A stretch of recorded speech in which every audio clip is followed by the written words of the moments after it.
You're watching the Carolina Classic Fair Friday Night Rivals presented by Roland Law.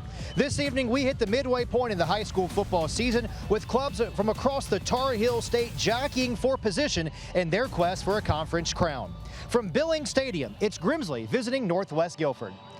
And we welcome you to Greensboro. Chris Edwards, happy to be alongside Mark Covert and delighted to have you with us. Mark, Grimsley won the 4A state championship game last spring, but a new club for Grimsley. Now on the flip side for Northwest Guilford, they are loaded with young players. Could tonight's game be a breakout for one of these clubs? Yeah, I think absolutely, Chris. You're looking at two young squads who are looking to make a statement in the state here tonight. We're going to see which one of these teams has shown the most growth up to this point in the season. Two dynamic quarterbacks on display tonight as we watch our players to watch. And we'll start with Grimsley and their quarterback, Alonzo Barnett, the JMU commit, who was the MVP of the state title game last spring. Yeah, and he's a great quarterback, a dual threat and ultimate weapon for this offense. He's going to have to be great here tonight to come away with a W. Flipping over to the Northwest Guilford side, Tanner Below, a sophomore who's coming into age so far this season, but he is a leader for this offense, a guy that this coaching staff trusts. We're going to see how much he's grown in his own right tonight. All right, for more on tonight's game, let's say hi to the third member of our team. Here's Hannah Brady. Thanks, guys. We're here for another Friday night matchup at Billings Stadium as Grimsley takes on Northwest Guilford. Grimsley, the reigning state championship title holders, are currently 4-0 and have a current undefeated season, hoping to get another win here tonight. Meanwhile, Northwest Guilford is currently had a great season, and they have done really great with their young offense and young defense, and they have played tough so far.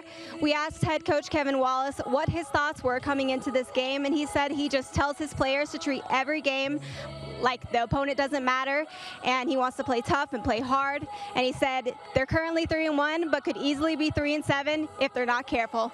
Chris and Mark, back to you. Hannah, thanks. The Whirlies have touched down in Greensboro to set sail with the Vikings, and we'll start our voyage next, right here on My 48.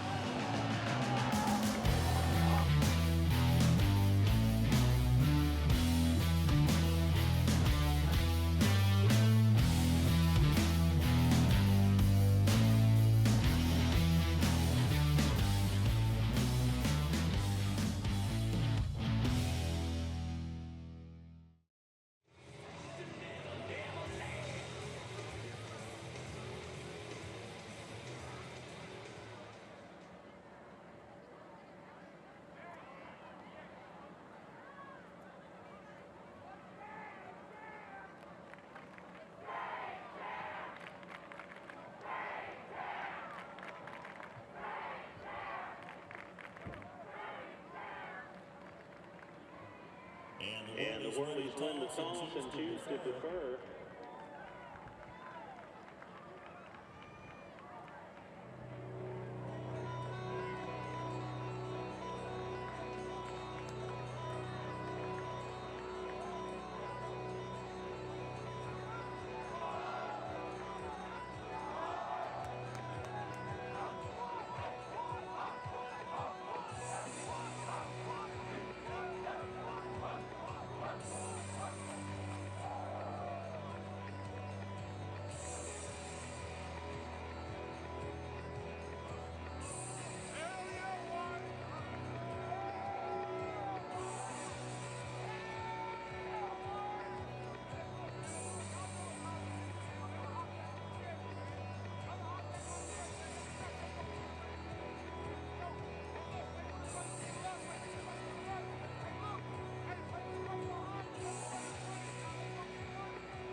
Welcome me back into Billings Stadium here in Greensboro. Chris Edwards, Mark Covert, Hannah Brady roaming the sidelines. Great to have you with us as we get set for this big conference clash.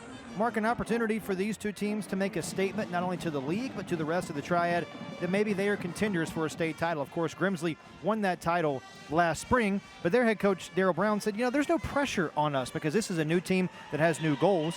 Meanwhile, for Northwest Guilford, we mentioned at the top, a young club, but they've got a lot of really talented skill position players that are young impact players. And if you're really looking to reach the summit, get to the top, that championship level where you have those aspirations year in and year out, you can look no further than the other sideline tonight, Chris. Grimsley has exactly what this Northwest Guilford squad wants. We're going to see now if they've got the mettle, the toughness, and the physicality, the wherewithal to finally grow up and reach that summit, or at least get another step closer to it tonight. Well, there are a ton of college prospects on the field. We'll dive into that as the evening progresses. But if you're a fan of collegiate football and seeing prospects, this is a great game for you just because of the talent that's littered across the field. Talk about a future showcase here to the next level, that collegiate level that every one of these players wishes to get to. A lot of them have that opportunity, and this is another opportunity for them to show out here tonight. Maybe get their name in front of a few more scouts, a few more programs saying, wait, hold on, let me go back and look at that kid. And maybe, just maybe, landing a chance and a shot to capitalize on your high school career and moving on to the college level. All right, so Grimsley won the toss tonight. They deferred their option to the second half, so we'll see this Northwest Guilford offense on the field first. A chance for their head coach, Kevin Wallace, who's also the offensive coordinator, to put some points on the board early. It's Bristol Carter who is standing back deep to receive, and it'll be Colin Prego who will get us underway this evening. Ready for our first Arnold Jones kickoff at Arnold Jones Services Heating and Air. We handle all of your heating and air conditioning needs. A beautiful night here in Greensboro. Temperatures hovering into the mid-60s. Fall is in the air, the first Friday of fall. And boy, it's good to have more high school football back. And we're delighted to have you with us for our contest tonight. Colin Prego, the senior place kicker. We're ready to go. Toe meets leather, and off we go from Greensboro. Short kick, live ball. This is fielded by Carter, trying to bounce it outside. And gets out to the 32-yard line. Good field position for this offense of Northwest Guilford as they get set to come out on the field. And Tanner Ballou, the sophomore quarterback, the signal caller, the captain, the leader of this offense, dressed in red and black tonight, is going to look to lead them on a scoring drive here to start. And watch out for Bristol Carter, Trent Cloud, the two receivers out there that are big playmakers. Our starting lineups brought to you by the United States Navy. Call your local Navy recruiter today. America's Navy, forged by the sea. Two teams that are predicated on throwing the football. Could be a fun night if you like points. Low snap. They'll start on the ground with Payne. Payne trying to bounce one to the outside, and he will pick up 9, maybe 10. A nice run to start the ball game here. And it's a first down. There's actually Mike Gadet who got the call, his 21st of the season. And that is indeed a Crescent Ford first down. Ride to the game in style with a new F-150 from Crescent Ford of High Point. And a nice run by Gadet that time, starting with a little inside zone action that time, but bouncing outside. Saw nothing in the middle, bounces it out and finds some room to work with on the edge. Great job by the offensive line up front to seal everyone inside, and a good run to start this game. Offense, it's averaging about 128 yards per game on the ground for Northwest Guilford. Cadet had the play action fake to fire over the middle, and hanging in there to make the nice catch was Bristol Carter. It'll be another Crescent Ford first down as Carter hauls in his 13th of the season. And this is what you're going to see. This is nice, what this offense likes to do, the RPO action, but it's a little bit different. Faking the run inside, doesn't like it. Tanner pulls the ball out and fires down the field. You see a lot of that here tonight, giving your quarterback Tanner Ballou, the option to make that play. Carter, the East Carolina baseball commit, two-time all-conference selection. And a really nice throw for the sophomore Tanner Ballou, who completes his first pass of the night.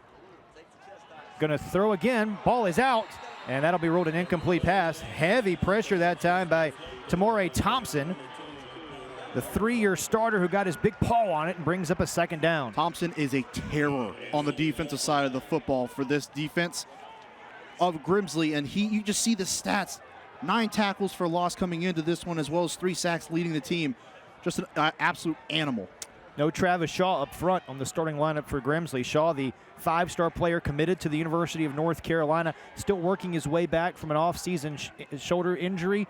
Coach Brown said he's working his way back. He'll be back in there soon. Did not rule out that we could see Shaw tonight. That would be huge for Grimsley to get him back up front. Second down and 10, ball on the right side of the 50. Little pop pass over the middle and incomplete. Looking for Carter again, but it brings up the first third down of the night.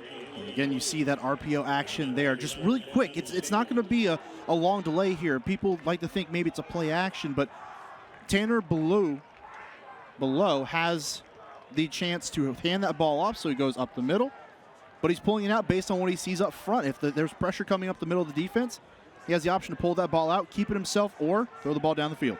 Xavier Simmons, the Missouri commit, in the backfield. Third down, the first one of the night for this Viking offense. Play clock inside of 10. Below wants to throw to the flat and off the hands of Trent Cloud and brings up fourth down. Cloud, only a sophomore, Mark, offers already from Michigan State, West Virginia, Louisville, and Charlotte. You saw some of that right there, the instinct to break on that football. And that's going to be key here, though, for this offense. As quickly as they want to move with what they're doing with their run-pass options, they have to be careful. A lot of those quick passes, if you continue to go back to that well, it's trouble. Looks like they're going to go for it here on fourth down and 10 near midfield. And you do wonder if maybe this is one of those quick kick situations for the quarterback, Ballou. He's backing up. Looks like maybe punting this one away. Yeah, it is that quick kick formation. Trying to coffin corner Grimsley back in there, and a great kick that'll roll out near the 10-yard line. So a phenomenal kick there by the quarterback, and Grimsley will have a long field on their first offensive drive. You get a chance, again, battle of the quarterbacks here tonight. We're going to get our first chance to see what this Grimsley offense can do with Alonzo Barnett. And Barnett, the commit to JMU, the MVP of the state championship game a season ago. Look at the starting lineup for Grimsley, powered by the United States Navy. Set your career in motion. Call your Navy recruiter today. America's Navy, forged by the sea. Watch out for Jaleel Melton. A couple big wide receivers out there as well. Tons of playmakers for this Grimsley offense. They start four wide, start on the ground, cutting one to the outside. It's Melton with his 63rd carry of the year. There is a flag down in the area of a hold when negate a nice run for Jaleel Melton, the 5'10 senior. And Melton, just such a tough runner to bring down. He's also got some pretty good hands out of the backfield as well, Chris. Comes into this one not just with all the rushing yards, but also 118 through the air as well. So a dynamic playmaker out of the backfield.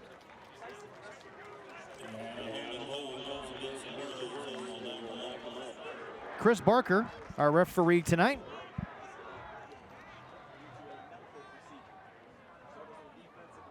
And it is indeed a hold on Grimsley. That's one of the things that Darryl Brown talked to us in our conversation this week. He said, we've got to be better at eliminating some of those silly penalties, those unforced errors. Right, and that's what's going to give them a chance to win the ball game here tonight. This is a very good Northwest Guilford team. If you give them opportunities to push the football down the field and just give them more opportunities to get free yards, they're going to make you pay one way or another later as the game continues to go on. Darryl Brown in his 17th season overall, his 6th season as the head coach at Grimsley.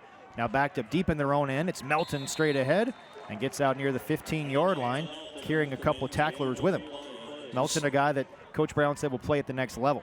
Well, absolutely. You see it there, just the strength in the middle there to run the football, break some tackles, fall forward, and pick up a few extra yards as well. You want to see your senior running back tote the rock with effectiveness. 5'10", 175, but plays a whole lot bigger than what his listed size is. Second down, man in motion, and a flag will stop the proceedings. The second penalty on Grimsley. It'll be a procedure penalty, and that will not make the head coach very happy. Now, I think an interesting thing as we move along tonight, Mark, to watch is this Grimsley offensive line. Coach Brown pointed out that, we won a state championship last year. We're really young up front, not a single senior on that offensive line. Yeah, and you just see that youth that we talked about in the opening and also up to this point on both sides of the football. That offensive line for Grimsley is no exception. They have to play really well here tonight to keep their quarterback in the running game going. Second down and long here. This is Melton on the carry again, and he's pushed out of bounds after a minimal gain. First third down of the night coming for this Grimsley offense. Melton's just so good at getting to the edge and turning that corner, has speed. When we talk about a guy playing at the next level, he's got to have all the tools, the speed, the vision, and the power. And so far, even though it hasn't equated to much yardage just yet, Melton has really gotten it done when he's had the football in his hands. It's been all Melton on this drive. An offense for Grimsley that has been mostly pass this year. They're averaging 271 yards a game through the air versus 136.5 yards on the ground per contest. But it's been all runs here so far. Facing a third down and 6 opening drive of the game for the Whirlies. 5 wide. Pressure coming. Barnett throwing for the first time tonight. It's Melton near the sticks. Has a first down and shakes free. Melton galloping down the sideline. One man to beat. High step into the end zone. And down at the 1. 10th catch of the season for Melton, and a huge third down conversion for Grimsley. It's a pickup of 67 yards. You get the hands that we see from Melton here. We already talked about his receiving ability coming out of the backfield, and now running down the field and getting a nice play. And now straight ahead, it's Melton who caps the drive with a touchdown run. Grimsley strikes first. And it's a Sunbelt Rentals touchdown for Grimsley. Sunbelt Rentals offering rental locations across the Triad to quickly deliver ready-to-work equipment when and where you need it. Just letting him finish the drive himself. Should have finished it there on the long reception, but hustle down the field. His defense is tired, running all the way down the field. Just a quick snap, give it to your elite back in the backfield for a 1-yard plunge. And now Prego on for the extra point. Drives it through, and it's Grimsley who takes the opening lead in the ball game. One possession for each side, and it's all Jaleel Melton who marches the Whirlies down the field and punctuates the drive. It's a 7-point lead for Grimsley when you come back to Greensboro on the Friday Night Rivals.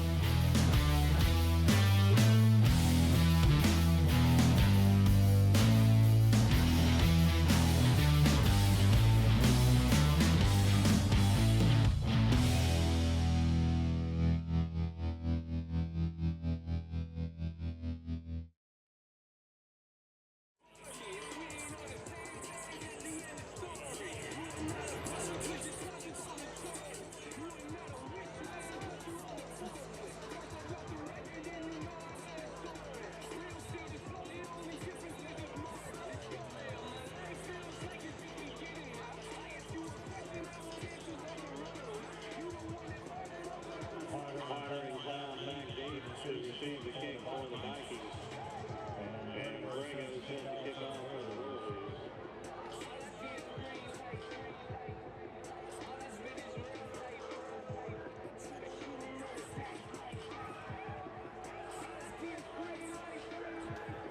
Seven 0 Grimsley here early in the first quarter. An impressive touchdown run and just drive in general, Mark, for the Grimsley Whirlies. I think it was actually really symbolic of what we can see this offense do, and also what's holding them back. Those penalties to start the drive, and then the explosiveness on the back end from one of its elite weapons, Jaleel Melton. Carter with a chance to return from the 10. Had a nice return to start the ball game, and looking for a big answer. Carter sets sail into the second level. A 60-yard kickoff return, and it's 1st and 10 Vikings from the +40. I'm telling you, folks, you came here for a college future showcase. This is it. Carter making his impact now. The response is so huge after that first touchdown. How is the opposing team going to answer back? And just like that, Carter sparks a nice drive, and just like that, starting in plus field position after giving up a huge pass on the previous drive defensively. Now Northwest Guilford is set up in plus territory and ready to work. It's an offense that is starting to find its rhythm, in the words of their head coach, Kevin Wallace, in his 5th season guiding the Viking program. They'll start on the ground with Xavier Simmons, the Missouri commit, and it's a 5-yard pickup on first down for Simmons, a guy that will go both ways for this Northwest Guilford club. Just another one of those athletes. When you look at the field, there's a lot of guys that actually platoon here tonight. These aren't huge rosters. So you got guys that are going to play both ways, and they have an impact on both sides of the ball as well. Simmons listed as a 4-star recruit, the number 7 player in North Carolina from some of the recruiting services. Kevin Wallace spoke so highly of Xavier Simmons, saying he's a student of the game. He's so smart. He knows the blocking schemes, so he knows where the holes are going to be. Always helpful when you have a back that understands what you guys up front are doing. Blue wants to throw, pop pass to the outside. Spinning off of one tackler, keeping his feet is Trent Cloud, and Cloud down inside the 20, another crescent forward first down. Just like that, some moves on the back end of that play that time, but nice pass by Baloo out to the outside. Nice composure that time, able to get down the field. Gain of 12 and another first down. Just see here the footwork, the presence of mind to get that ball out. Finds the soft spot in the zone. And just making some magic on the back end of that one, getting some extra yards. Into the Boost Mobile orange zone for the first time tonight. Boost Mobile, America's fastest and largest 5G network. Certainly appears we continue our crusade to change the football lexicon. Under the ground, it's Payne who tries to cut one to the outside. Payne inside the 10, and it'll be 1st and goal for the Vikings. Yeah, just a nice carry, finding the edge on this defense for Grimsley. and working its way upfield. We've seen some successful runs from two offenses that are predicated on passing the football. Working that run is going to be paramount for a victory here tonight on both sides of the football. And right now, they're standing on even ground. It was actually Mike Gadet, beg your pardon, who got the call. And now from the 6-yard line, first down and goal to go. Second time Gadet's gotten loose on the right edge of that offensive line, too. Sorrentos, the motion man. Low snap again. Time over the middle. And incomplete. More good coverage by Tyler Clyburn, the 5'9" corner. That's going to be a fun matchup to watch tonight. Clyburn against Bristol Carter, two guys that can really fly. And you can tell there's an effort to get that football into Carter's hands so far. The electric kick return already has one catch to his name so far tonight. And that is going to be a fun matchup, just a number of matchups that we've got on the field here tonight. That's going to be so exciting to watch. I'll be interested to see what the play call where we go from here, because right now this Northwest Guilford team has run the ball pretty well in the attempts that they've had up to this point. And looking where the field shrinks down, you don't have as many passing lanes to work with. Running the ball is so paramount. And now timeout called by Northwest Guilford here. Didn't like the look, so their head coach Kevin Wallace wants to talk about it. Kevin Wallace, who was the offensive coordinator at Glenn before getting the job here at Northwest Guilford, was all set to go and become the offensive coordinator for Adrian Snow at West Forsyth, but said, nah, this job came open, wanted to get this job, and why not? He's done a really good job of developing talent here at Northwest Guilford. Last year, they went 6-2 in the spring. Was their first winning season since 2016, Mark, and they're trying to build something here, trying for their first back-to-back winning campaign since they went 6 straight years winning seasons from 2010 to 2016. And they've got about as good a chance as anyone right now to do that, correct? I mean, you look at the talent that's on the field here tonight, and especially that Northwest Guilford is fielding. He's done a great job of really cultivating a culture here that is based on winning. They know how to win. They are figuring out now how to transcend just winning and move up to that next level where you are considered a championship contender. To your point, he said they're learning how to practice and learning how to prepare in pregame. Those are all things you have to do to learn how to win. And that's how you perfect your craft. That's how you continue to move up the ladder. Second down and goal to go. Another low snap. It's Simmons straight ahead, and he moves the pile inside the 5. It's a rugby scrum that Simmons moves down to the 2-yard line. A gain of 4. It'll be third and goal. Future Tiger just keeping those legs moving. Down the field, his lineman obliged to keep moving him down there as well. Just a nice scrum. And now only yards away from the end zone. Again, those passing lanes that you have to throw into shrink down. They're non-existent once you get closer and closer to the end zone. I'll be interested to see what Northwest Guilford pulls out here. The RPO is such a huge part of their offense. See if they whip some of that out and maybe do a little something different. We've only kind of seen slant routes so far up to this point with those plays that they've run with the RPO. Bristol Carter is off here for this third down and goal play. Full house backfield. It's back to Simmons, who powers his way in. Touchdown, Vikings. Well, that's just too easy. Just not working off the right side. That right side of that offensive line is doing an excellent job in run blocking so far here tonight. We've seen Gillette have a few nice runs off the right side. And now that time Simmons just untouched into the end zone. Great job by his big uglies up front. And that was easy for the future Mizzou Tiger. 4th rushing score of the season for Simmons, another Sunbelt Reynolds touchdown. And now Northwest Guilford a point away from tying this one up as Cameron Tippett will trot on for the extra point. Again, that response after giving up the first touchdown of the game is so huge. And you can see these young Vikings are ready to play tonight. Tippett drives home the extra point. A 6-play scoring drive for Northwest Guilford, and it finishes with this power run by Simmons straight ahead for Paydirt. It's a 7-7 ball game in Greensboro. We're back with more when you come back.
Welcome back to Billings Stadium as the Vikings have now tied up the game at 7-7.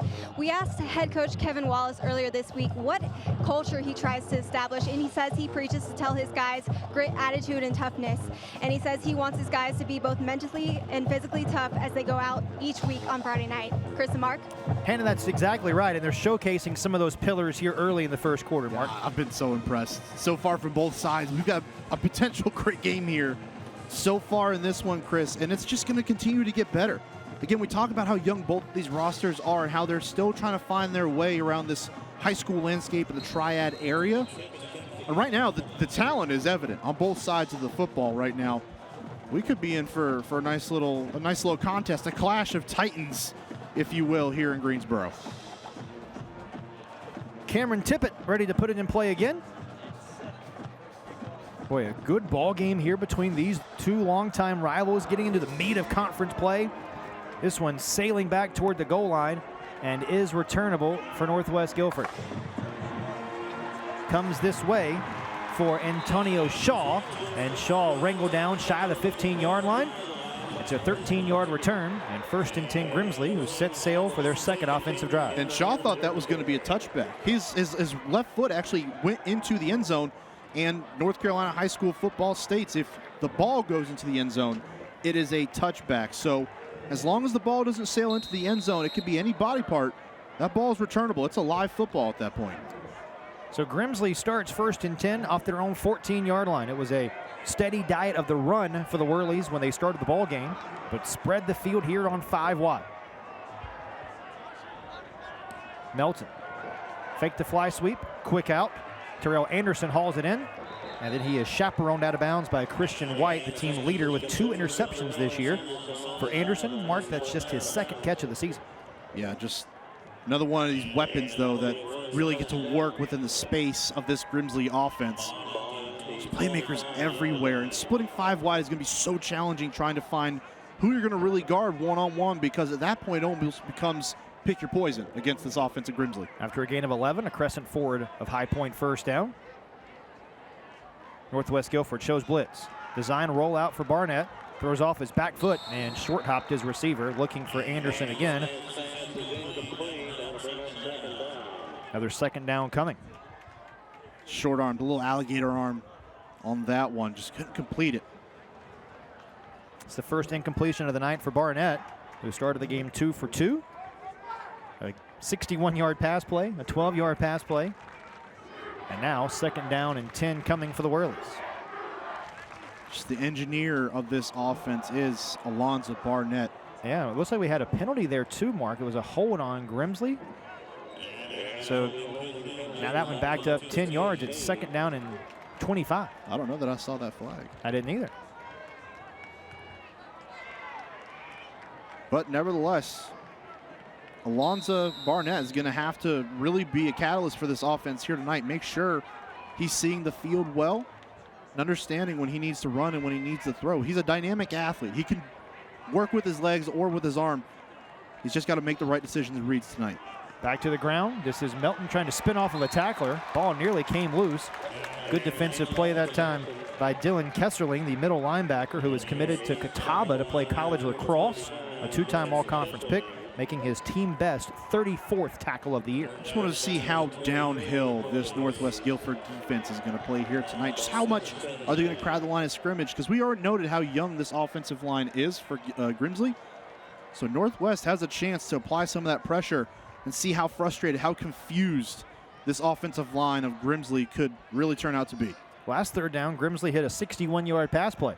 See what transpires here on 3rd down and 23. Barnett wants to throw. He's flushed.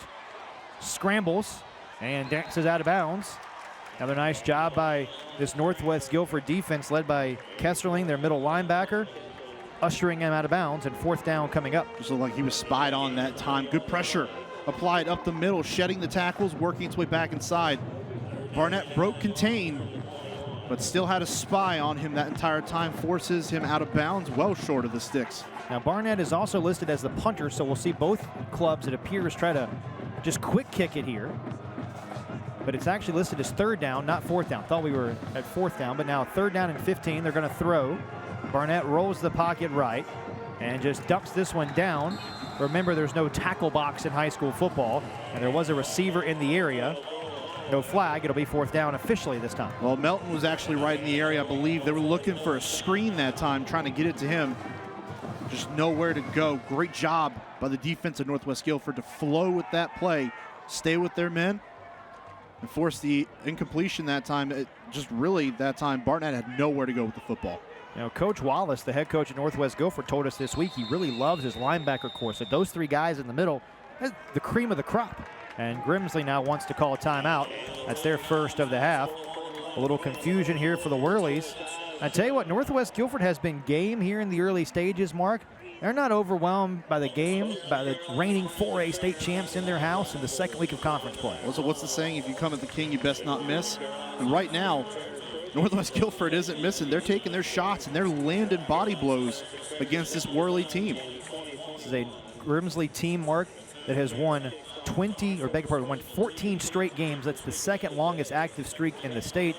The only team that's won more consecutive games, Reidsville. We'll see the Rams next week at Walkertown. Reidsville's won 23 consecutive. Just high-level football that we've had. We had a great game last week. We got Reagan and East Guilford, so now we get a fantastic contest to start this week. Hopefully a great one next week, but you just look at the talent just oozing off the field here tonight. It's just permeating off the field and onto your screen at home. You got to love what you've seen so far. If you love football, if you just love how well football is played at its highest peak in North Carolina, this game through the first few minutes of this first quarter has been it. Punting for the first time tonight. It is Barnett who does the punting. No rush.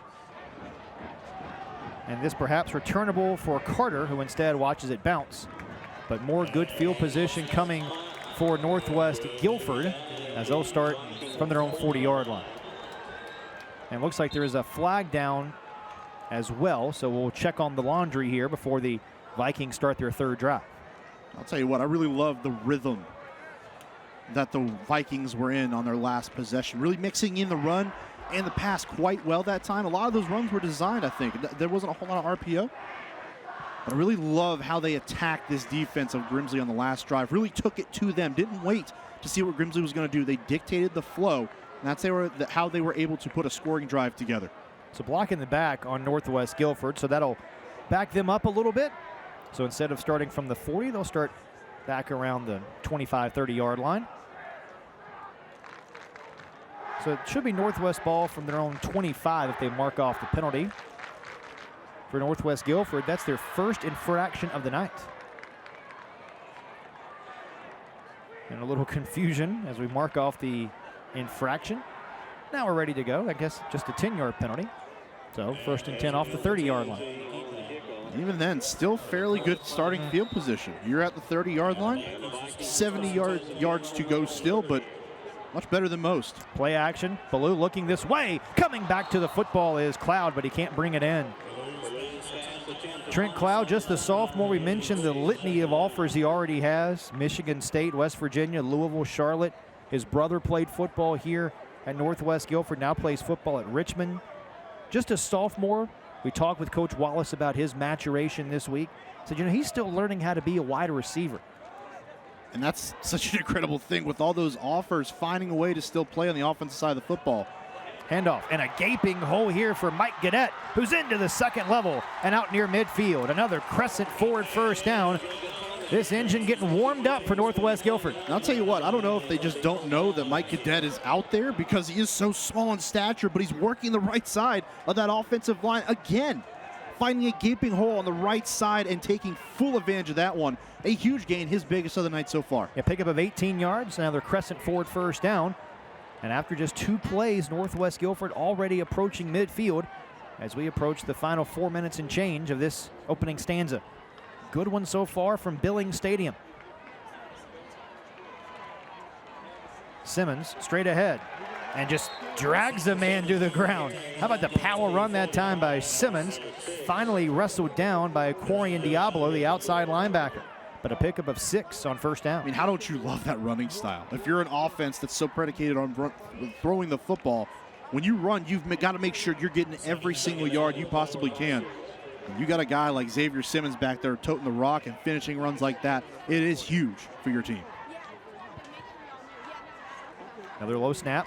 This one back to Simmons. Hurdles a man, stiff arms a man, and down inside the 35-yard line. A man run by the Missouri quarterback. And just great blocking downfield as well. He really didn't get touched till he was at least 5 yards down the field. And that was after he worked the edge for a while.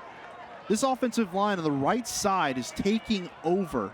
And this coaching staff is recognizing that, making play calls in that direction, and they are taking full advantage of this Grimsley D. After a gain of 14, it's Gaudette who totes the mail and tripped up inside the 30-yard line. Late flag flies in two.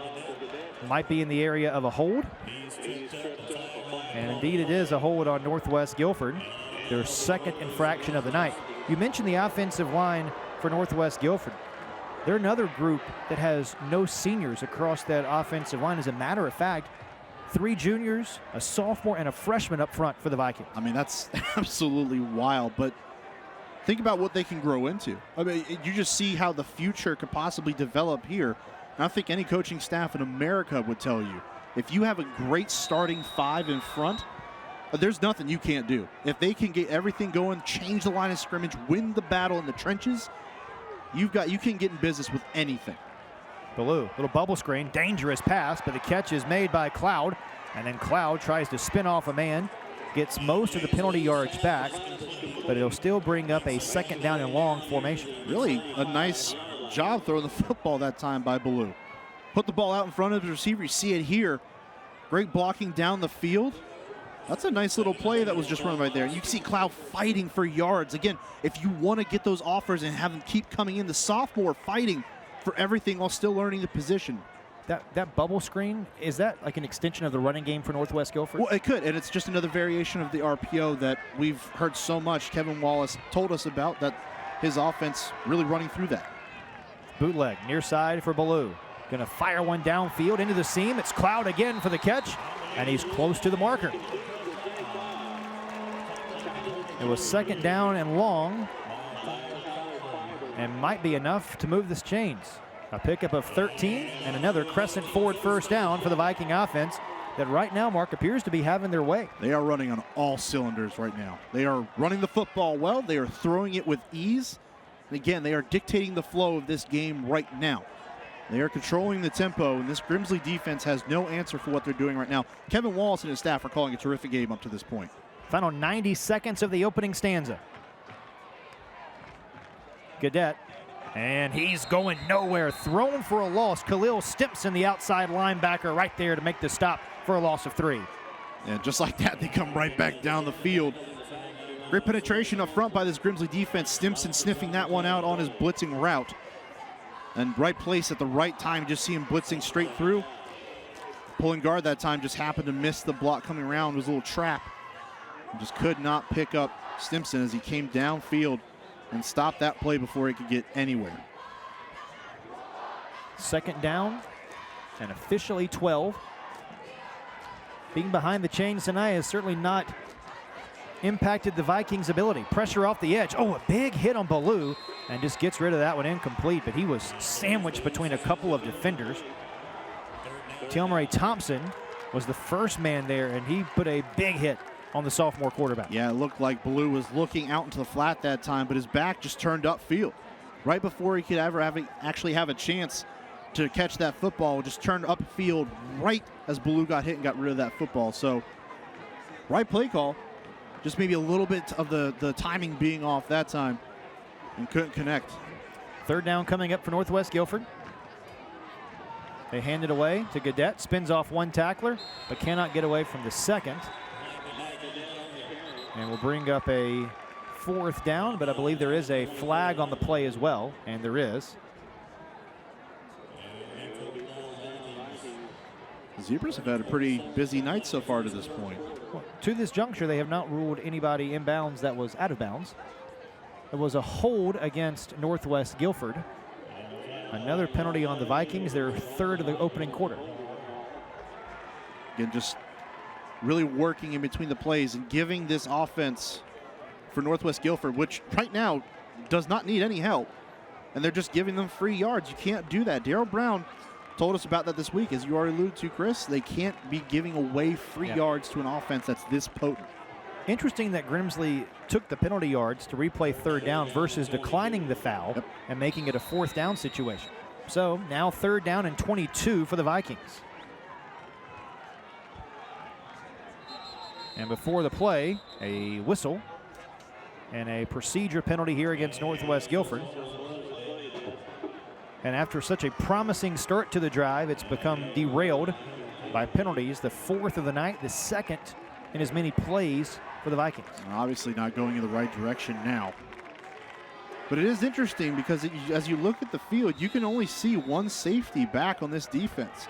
And obviously this is a down and distance where you think that this offense is going to throw the football down the field. They got to feel good in their one-on-one matchups and man coverage. Ballou gets the play from the sideline. Play clock winding down. And does Northwest Guilford want to take a timeout? I believe they do. But that will be the end of the quarter before the timeout was taken. So that'll take us to the end of the opening 12 minutes. A good one here tonight from R.L. Billings Stadium. A couple of explosive plays. The pass game working well for Northwest Guilford here at the outset. Yeah, give us a little smile, Bristol Carter. How about the big man rumbling his way down to the 1-yard line? Jaleel Melton gets his way in for pay dirt. And we head to the second quarter in a 7-7 ball game.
We're back with tonight's winning row. Everyone on tonight's winning row will receive free tickets to the Carolina Classic Fair October 1st through 10th.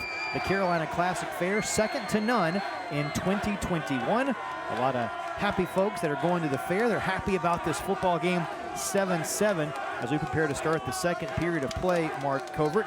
A little bit of housekeeping for you. As we were going to break, the officials apparently either called a delay of game or awarded a timeout to Northwest Guilford. The game management there, a little suspect at the end of the first quarter. Northwest Guilford got a free play. They threw it down the field, incomplete. So now we start the second quarter officially with it being fourth down and forever here for Northwest Guilford. Already saw the Vikings of Northwest Guilford punt the ball away with Tanner Ballou, their quarterback there, number 2. So we've seen him do it once tonight, but kind of trying to maybe play field position here. You see Grimsley's got a guy back deep as well, so. They are going to go for it here. Ballou taking a shot into double coverage, and it's caught! Stretching for the pylon, it's Cloud. who is out inside the 5. It'll be first and goal for Northwest Guilford. How about that catch? You want to talk about getting mossed. What a play down the field. Ballou giving his guy a shot to go up and make a play on this football, and Carter making a play over the DB that time. Exceptional job finding the ball in the air, locating it, and then high pointing it as well.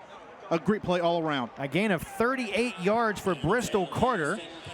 It's a Crescent Ford of High Point first down. Check out the newest Ford trucks at crescentford.com. They'll go back to Simmons, and he's in easily. Northwest Guilford takes the lead. The second touchdown run of the night from the Missouri commit. They want Xavier Simmons inside the 1. You can kiss that goodbye. That's as sure a bet as any in this state. A wonderful drive that time, just punctuated by Bristol Carter going up and making a spectacular play on the previous possession, or the previous play, excuse me. A fourth down conversion. Another Sunbelt Rentals touchdown. Sunbelt Rentals offering rental locations across the Triad to quickly deliver ready-to-work equipment when and where you need it. And now Tippett on to try to make it a 7-point game. Kicks that one right into your living rooms. And how about this? The reigning state champs trailing by 7 early in the second period. I see your championship right here. That's what the Vikings are saying to these Grimsley Whirlies right now. They are not backing down. And to think that they have the confidence in one of their playmakers to go up and make that play on 4th and forever. I mean, they might as well have been in Winston-Salem by that point.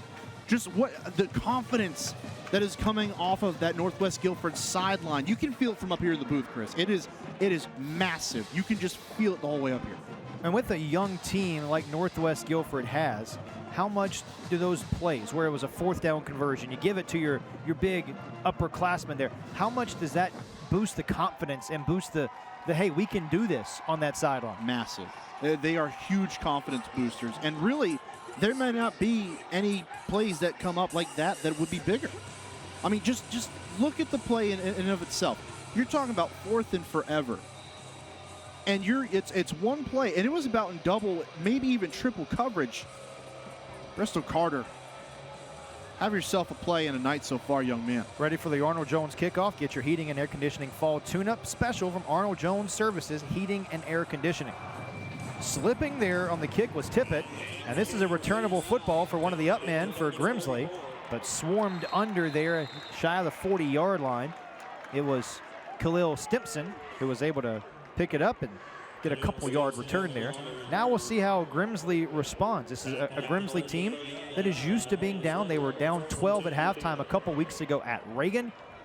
Going to be interesting to see what the Whirlies do offensively. And if you want to look back and see what this team has done to this point in the season, they've won a bunch of close games. They know how to win close football games to this point in the season. You talk about 21-19, 28-14, and 27-17 last week. So they know how to win in close contests. Alonzo Barnett III, already 73 passing yards to the first quarter of play. Starts on the air here. A little short out. And a nice catch made by Tyson Resper, the 5'7" senior, his 18th catch of the season. That's a nice little play. Allow Burnett to get some rhythm going here in the second quarter now. Had those 73 yards passing in the first quarter, but not a whole lot of rhythm with what this offense was trying to do. Just allow him to set his feet, make an easy throw to the outside, and build that confidence now. After a gain of 5, second down and medium. Empty set for the Whirlies. There's been a lot of those so far tonight for Grimsley.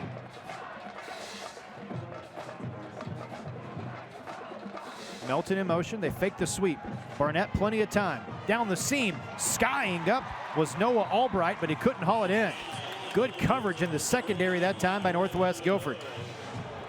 I believe it was Connor Balton, the outside linebacker, who was up there, along with Ryan Debo, to help in coverage. Just what a play, too. Broke on the football that time. Nice play recognition. Grimsley looked like they had it here, but Debo, great concentration, tracking the ball in the air and making a play. Debo, a true freshman, playing in the secondary for this Northwest Guilford club. Now, third down and 5 for the Whirlies. Another empty set, Chris. Plenty of time for the quarterback. Fires to Resper over the middle, makes the catch. Ball comes out, and the Vikings pounce on it. Returnable for Northwest Guilford. And out of bounds, the game's first turnover, a late flag for the celebration too. But I believe it was Bristol Carter who picked up the loose ball and marched it forward, and perhaps a little chippy on the field as we take another look. Well, another easy throw that time for Burnett. Good rhythm throw, but just a nice play on the back end to pop that one out. That was Xavier Simmons forcing the fumble, and Bristol Carter picking it up 6-5. And a little bit of chippiness on the sideline. Such a highly contested football game right now. Again, defending state champ versus the up-and-comer, the young team trying to make a statement. Now the unsportsmanlike call listed against Grimsley here after the play was over. So that'll be a free 15 yards for Northwest Guilford. And right now it's this upstart Viking program that's playing with a ton of emotion and energy. Again, if you want to take a shot at the King, the area, the person, the team, the program that you are trying to get to the level that they're at, you got to make sure when you have an opportunity to go against them, you stand toe-to-toe. It's the fourth penalty of the night on Grimsley, something that Grimsley head coach Darryl Brown said they have to eliminate, have to be more fundamentally sound. Not been that in terms of penalties through the first quarter, first almost 13 minutes of the game. Well, and who knows, their only points of the night so far have come right after a long pass down to the 1-yard line. But before that, it was a penalty-laden drive as well. So that's obviously been a point of emphasis for this coaching staff, and right now their team is not responding to what they've been preaching so far. Now ready to go. Tanner Ballou facing that 4-man front. Pressure off the edge. Design rollout. Ballou steps in, heaves one downfield, and intercepted. Was he inbounds? He was. What an interception. It's Jordan Watkins, the senior, who makes the big pick. And one turnover deserves another. Back and forth, the pendulum of momentum swings in this one right now. Ballou finally making his first mistake of the night. This Grimsley secondary makes him pay. Set his feet. He had his receiver, I believe that was Cloud underneath. He was open. Just airmailed that one, and just like that, Grimsley and Watkins take it right back. 7th interception of the season thrown by Tanner Ballou. Remember, he's a sophomore. Kevin Wallace, the head coach of Northwest Guilford, said, you know, sometimes he does things that a sophomore would do, that a first-year starter would do. Exactly. But he makes really good throws. And you've seen it so far, but again, when you're young like that, you're going to make mistakes. His coaching staff understands it. They're willing to take those lumps. Melton straight ahead, and just a couple yards there. Seems like the game now maybe at a point where both coaches would love to see it slow down a little bit. So much competition taking place on the field, so highly contested so far in this one. You already saw some of the chippiness bleeding through on the Northwest Guilford sidelines. You see the turnover chain there for I love Grimsley. it. And the cape too. Yeah. Jordan Watkins, also our Biscuitville Scholar athlete. You'll see him at halftime. Design rollout. Barnett had that one deflected away. I believe it was one of those big guys up front getting his paw in there again, like it was Simmons who got his hand on it. Brings up 3rd down. Applying that pressure, getting into the face of Barnett. That's how you're going to make any quarterback uncomfortable. It doesn't matter if it's Alonzo Barnett or Tom Brady. From A to B, from high school to the pros, any quarterback that's not feeling comfortable within his playing space, within the pocket, his own backfield, is going to get flustered. He's going to make rough decisions with the football in his hands.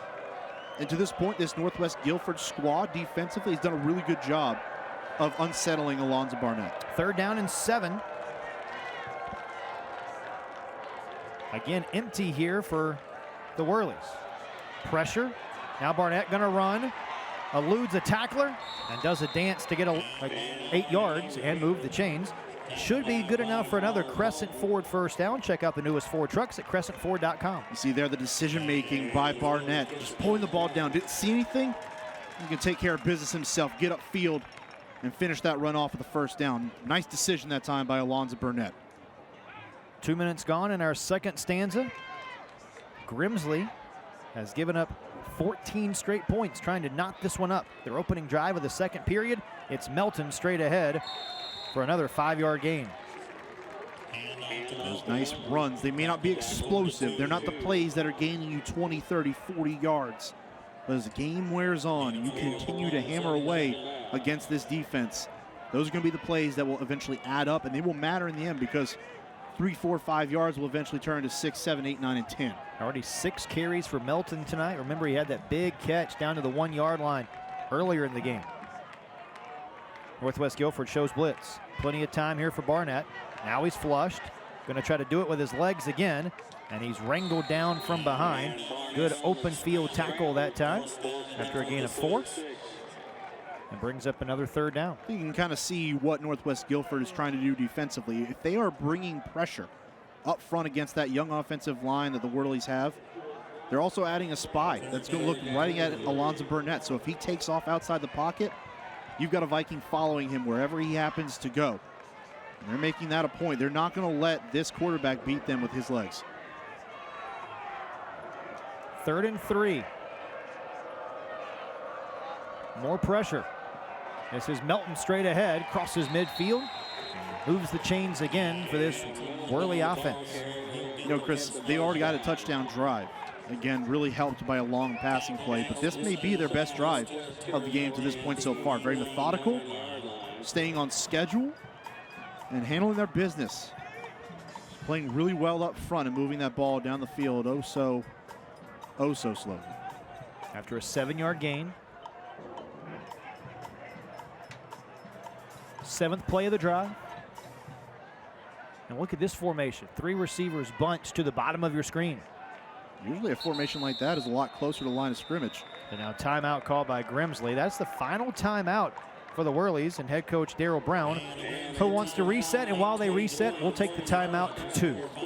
8:20 to go here in the first half. It's a good one tonight in Greensboro. Stay with us. More of our Carolina Classic Fair Friday Night Rivals presented by Roan Law when you come back.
Stay tuned for the myspot.nc.gov halftime report.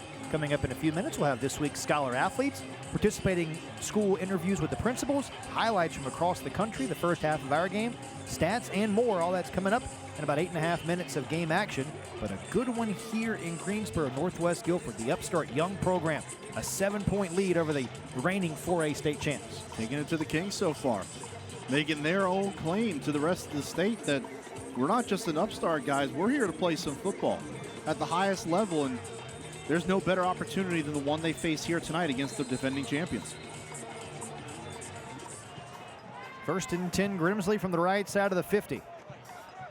Back to Melton, straight ahead into the second level, spins off a tackler, and down to the 36-yard line. It's another Crescent Ford of High Point first down. Melton keeps the legs turning. And now starting to get into that plus territory after a gain of 34. Yeah, they're doing a really good job on this drive. Just continue to move the football, not in chunks, but just bits and pieces. Continue to convert those first downs. That time is just good old-fashioned smash mouth football straight up in the middle of that defense. And Jaleel Milton still continuing to have himself an impressive night so far. Actually, a 14-yard pickup there by Melton. So it's 1st and 10. Play action. Barnett plenty of time. Goes to the outside and overthrew his receiver, trying to hit Terrell Anderson, the sophomore. Anderson's had a really good sophomore campaign already, 21 catches. He's averaging almost 94 yards a game. Yeah, he is the receiving leader for this Whirly offense. You see it there, just the size. Right away, you see across the board, not just him, but this entire receiving core. They've got some good size to them as well. Just another part of this offense that's so potent when they are running on and clicking on all cylinders. Anderson 6'2", 195, only a sophomore. Man, He's going to be a high prospect. Melton's going to be a prospect too as he shakes free and breaks the tackle down the sideline. Extra yards for Melton, who stays in bounds and gets down inside the 10. A huge run for Jaleel Melton. A gain of 32. And they're into the Boost Mobile Orange Zone.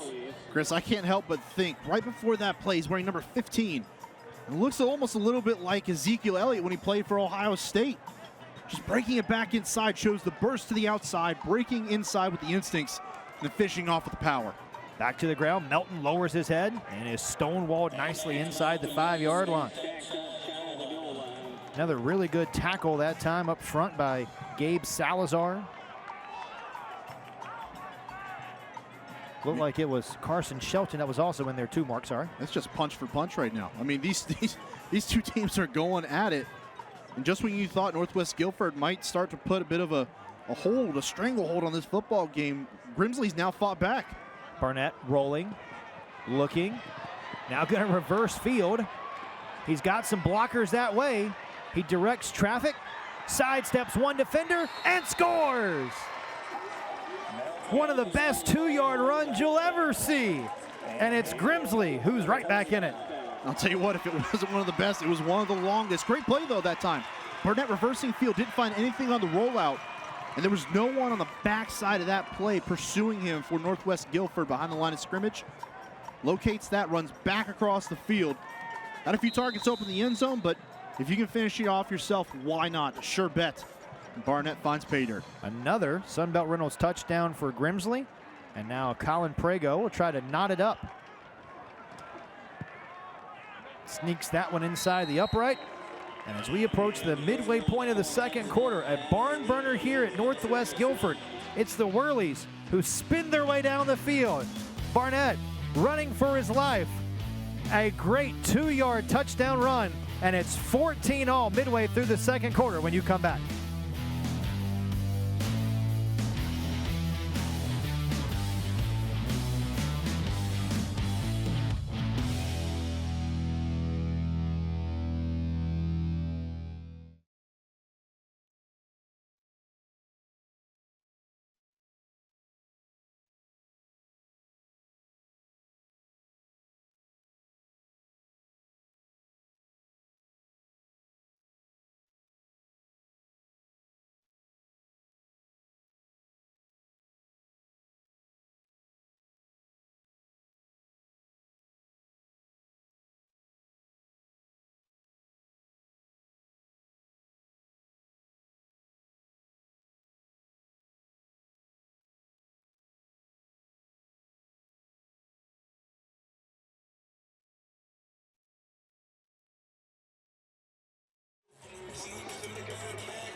All midway through the second stanza. Chris Edwards, Mark Covert, Hannah Brady, the rest of our great team with you from Billings Stadium.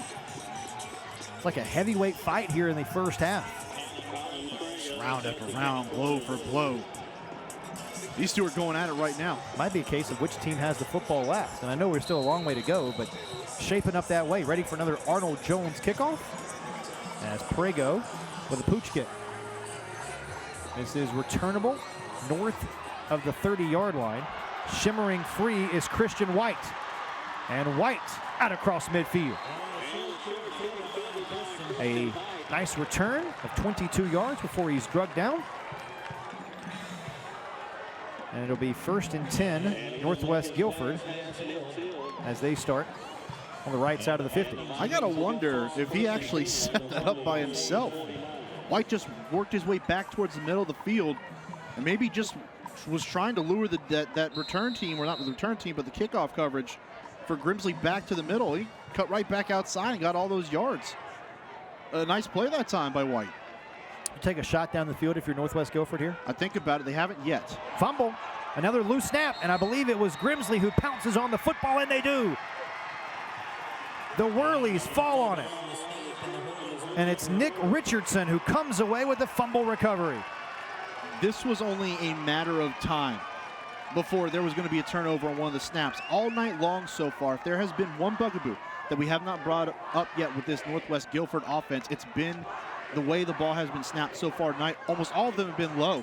And a few of them have dribbled back to Ballou. So now finally one doesn't get the whole way back, throws the play off, and Grimsley back in business just like that.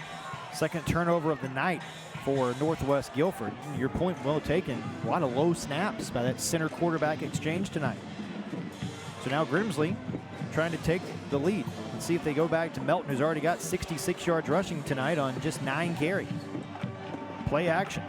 Barnett looking left, goes that way, nearly intercepted, but a nice catch, and look at carrying men with him. It's Terrell Anderson, the leading wide receiver. And now a little bit of a scrum there on the far sideline across the way, but curious where they spot the football. No forward progress was given here, it appears. That ball was caught all the way back up towards the 40, it looked like. Dangerous throw that time. Way to come back to the football that time by Anderson and to fight for possession of that one, but you see the Vikings flow to the football. I don't think there was anything dirty on the back end there, partner. Christian White up to make the stop. They did give him forward progress, so a 7-yard gain, 2nd and 3. Melton again, shaking free. Melton spun down inside the 30, another nice run. He'll pick up another crescent forward of High Point first down. Crescent forward of High Point, we keep you rolling. Now 1st down and 10 from the 29. Really nice vision that time by Melton. Gets the carry to the right side of his offensive line that time. It just takes a nice little stutter step. Let the block develop for him on the right side, and from there was clear coasting until he got to the 2nd level. After a gain of 12.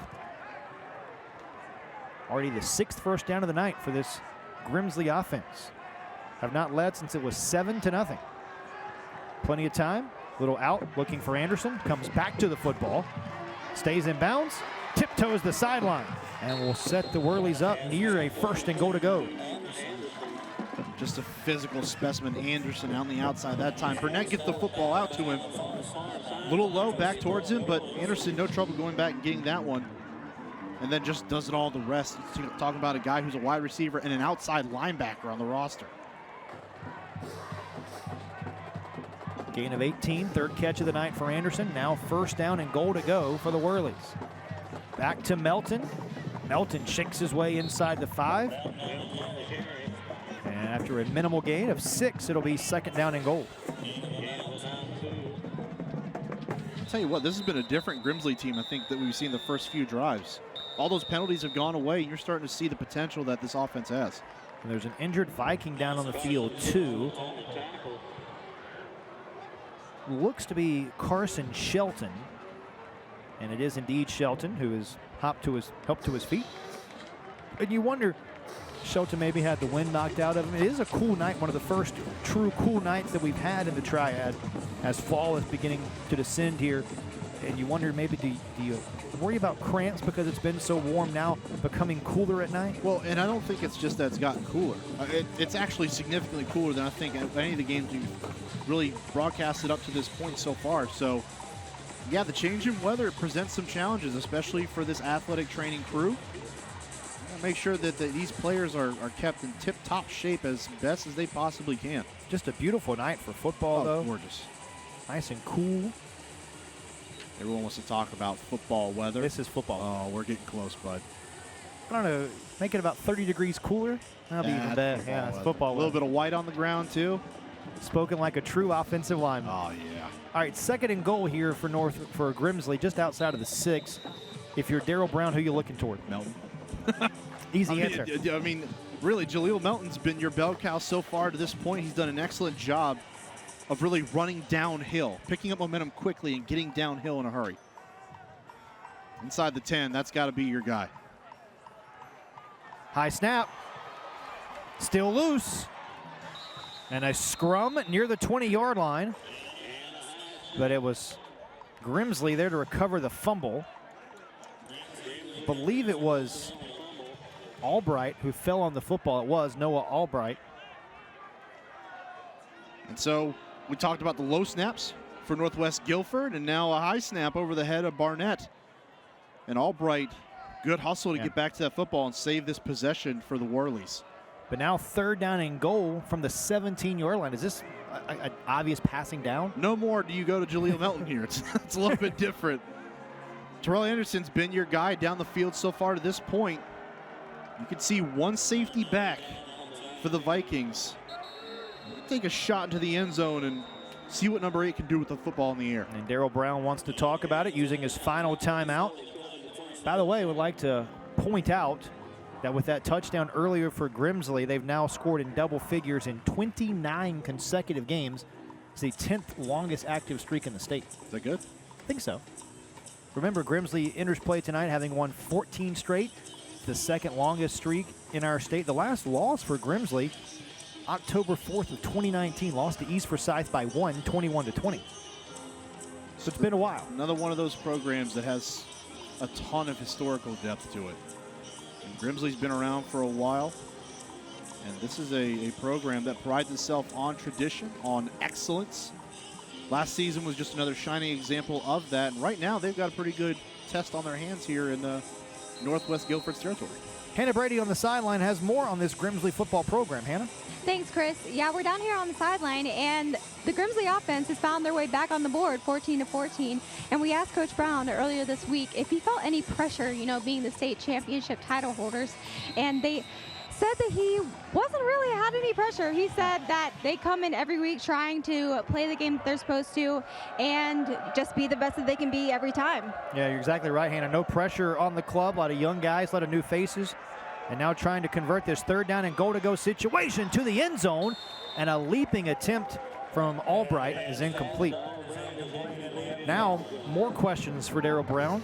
Ball's at the 19. Do you think about a field goal here, or do you go for it? Well, again, you look at the options you have to the outside, and realistically, it comes down to how much confidence you have in your kicking game, of course, from the 20. And it's not a gimme, not at the high school level. Yeah, they might find themselves just in that no man's land, that gray area on the field. About a 37, 38 yarder from here.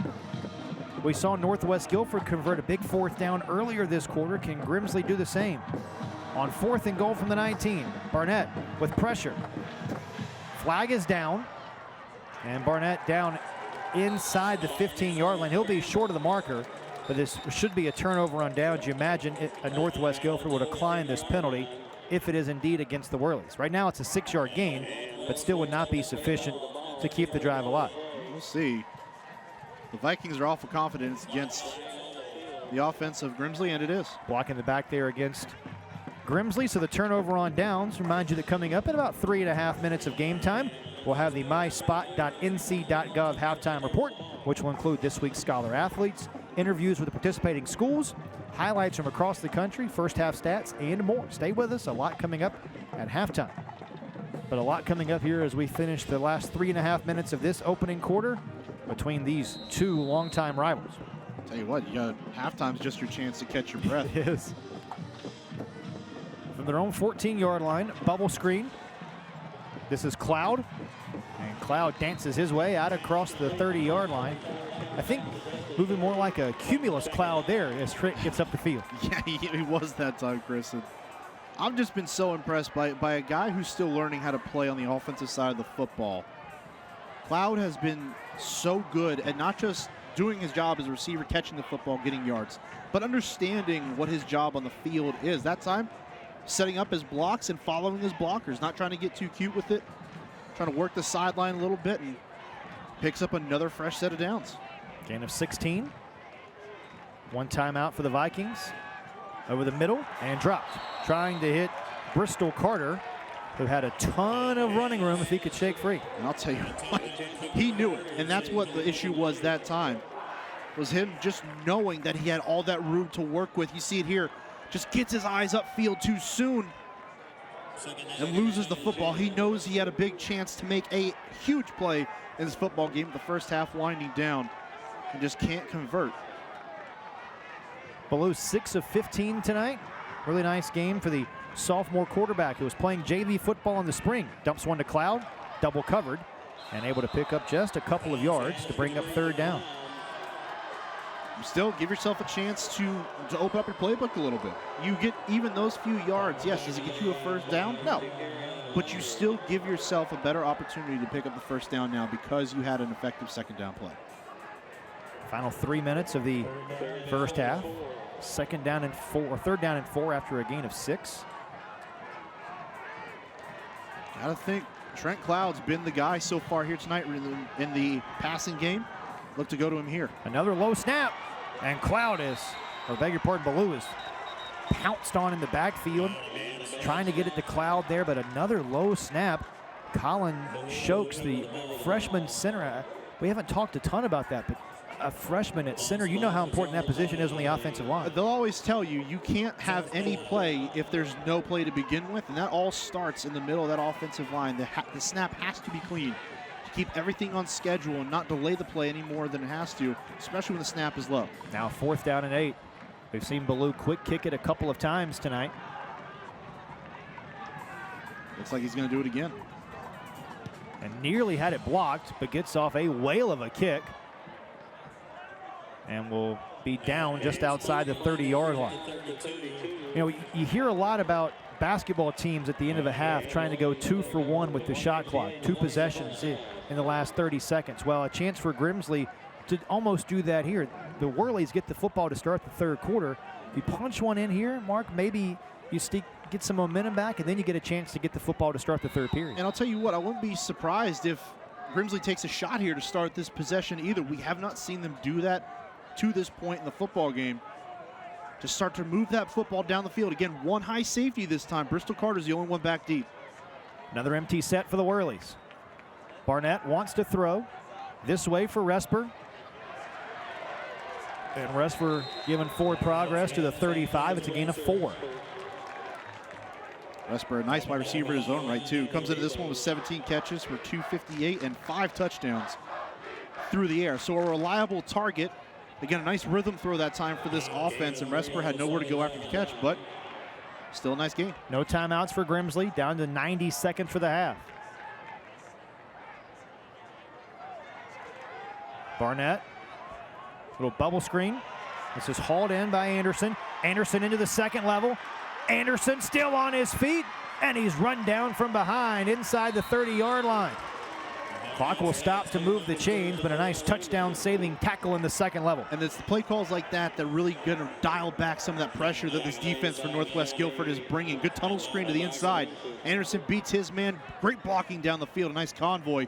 And Anderson's able to use that big body and frame, get a few extra yards as well. After a gain of 44, Grimsley marching now inside what they call the blue zone here inside the 30, and it's Northwest Guilford who wants to take the timeout on defense here.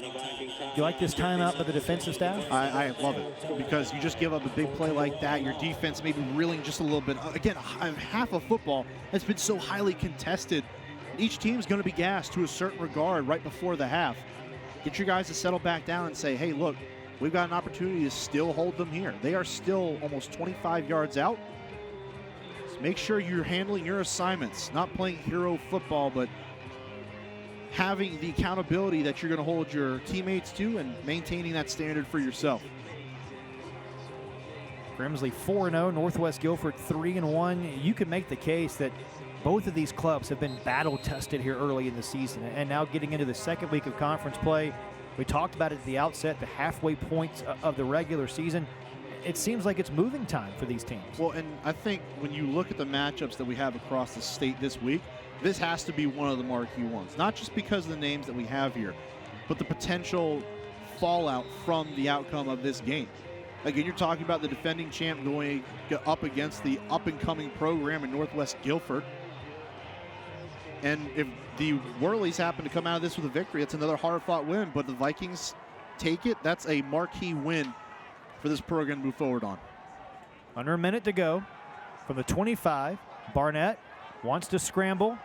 Now wants to throw one. Got his man open. It's Albright, the tight end, who's inside the 10-yard line. A gain of 22 and a 1st and goal to go situation for the Whirlies. Kept working his way down the field. Barnett did a great job of feeling that play. Saw the spy that Northwest Guilford has had on him for the entire 1st half.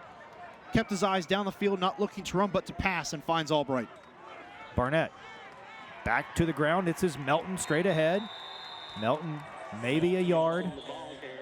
Remember, no timeouts for Grimsley. Surprised they ran the football there, Mark. I don't know that I'm so surprised. Maybe you're trying to catch this defense from Northwest Guilford off guard. Maybe not the wrong play call, just didn't execute to its full potential. Vikings hoping to hold serve toward the end of the half. Back to Melton, straight ahead, and he powers his way in for the second time in the half. And it's Grimsley on the board again. Just tough sledding right in the middle of that defense. But another nice play, another physical run by Jaleel Melton. You expect your big-time players to make those big-time plays. And this is a big-time game by all accounts. Another Sunbelt Reynolds touchdown for the Whirlies. Talk about that 2-for-1 scenario. Grimsley gets the football back when the third quarter begins as Prego puts it through. And talk about punches and counter punches. If you're Grimsley, you've got to love the fight that your football team has shown, especially over the second quarter. Well, you always talk about how's the underdog going to come out and attack the champion, the king, the man that's sitting on the throne with the crown on its head. That's exactly what Northwest Guilford did to start this one. They got out there and they punched this Grimsley team right in the mouth. And you do have to wonder, because they're still young in so many areas in their own regard too. How are they going to respond? And it's been a resounding, yeah, we're here to play football too. So even though they have now scored those 14 unanswered, this game is far from over, but Grimsley has done an excellent job of responding to the tenacity that Northwest Guilford has come out to play with. College football continues tomorrow right here on I-48 as the Elon Phoenix welcoming into William & Mary Tribe to Rhodes Stadium. You can catch it right here tomorrow at 2 o'clock on WNYV. Our pals Taylor Durham, Matt Krause, and Marilyn Payne will have it for you tomorrow. Again, a college preview here. Man, you are. JMU, Missouri. Who knows where Trent Cloud's going to go? Tell you what, a lot of guys that you're going to see playing on Saturdays in this game tonight. And that's without Travis Shaw playing so far, too, with a 5-star commit to North Carolina. Yeah, Shaw, the second highest rated player to ever come out of North Carolina. Squib kick. And now returnable here for Northwest Guilford, trying to make a play before the end of the half. And not a lot of running room there for Ryan Debo. But 15 seconds for the Vikings. And that is enough time to make a play down the field and give yourself a shot, putting some more points here on the board at the end of this first half. They are just outside the 40, so it's going to have to be pretty quick. You got to think, if they're going to take a shot, it would be here on this first down of this possession. Really allow themselves to work into scoring range. A couple of turnovers for Northwest Guilford. Ballou rolls out, floats one down the field, and incomplete. Dropped again. A couple of balls in the hands of Bristol Carter over the last two drives that he couldn't quite haul in. Carter took a pretty big hit there too. Actually, I beg your pardon, that was Alex Sorrentos, the intended target. Good job by Ballou to get outside the pocket, rolling. Found his man, but now we've seen a few drops from these receivers of Northwest Guilford that have been pretty costly. It would have done a great job and ran 7 seconds off the board that time. Would have set them up with a good shot to, again, give themselves a chance to score and put points on the board. Jakarian Maynard in coverage there for Grimsley. Now second down and 10. Only 8 seconds to go in the half. Play action. Now on the jet sweep. This is Gadet, who gets a couple of yards, and that will probably and will indeed take us to the intermission. Well, an exciting first half of football. Two teams slugging it out. The reigning state champs in Grimsley and the up-and-coming Vikings of Northwest Guilford getting ready to retire to their locker rooms. Hannah standing by. She's going to try to grab Daryl Brown here in just a moment. And we'll bring Coach Brown across if we can track him down to chat with Hannah here at the break. But Mark, a really fun first half of football. If you like offense and barn burners, this has been the first half for you. Oh, it was an absolute whirlwind. I mean, you want to talk about competition at the highest level of high school football in the state of North Carolina. This has been it so far here tonight.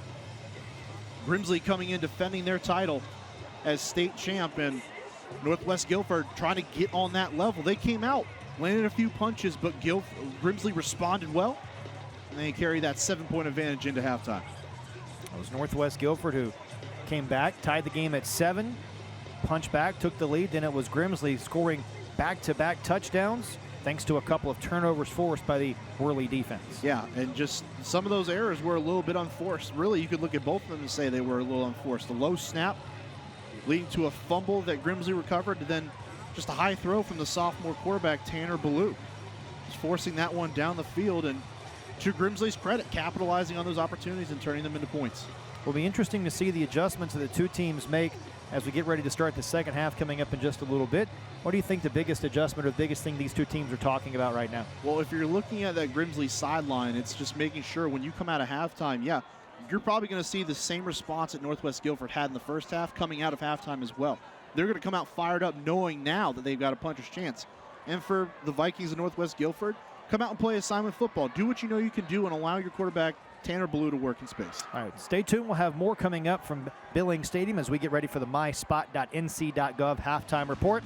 Great first half for the offenses. 2 touchdown runs for Melton, and it's Grimsley who takes the lead 21-14 at the break. More when you come back to Greensboro.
Welcome back. I'm now joined with Grimsley head coach Daryl Brown. Coach, I saw you talking to your team over there on the sidelines. What was your message to them going into the second half? Just the fact that we got to finish. In the second half, we had a couple of drives that we didn't finish in the red zone. We gave up a big play on 4th down that led to a touchdown for them, and we just got to finish. And what is your goal to establish, offensively? You're up 7 points. What are you trying to establish in the second half? Well, I think we can run the football. I mean, I like to be able to run the football, control the clock a little bit.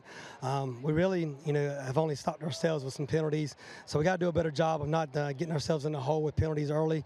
And I think if we do that, we'll be able to move the chains and move the ball and be able to score. All right, thanks so much, Coach. Good luck in the second half. Thank you.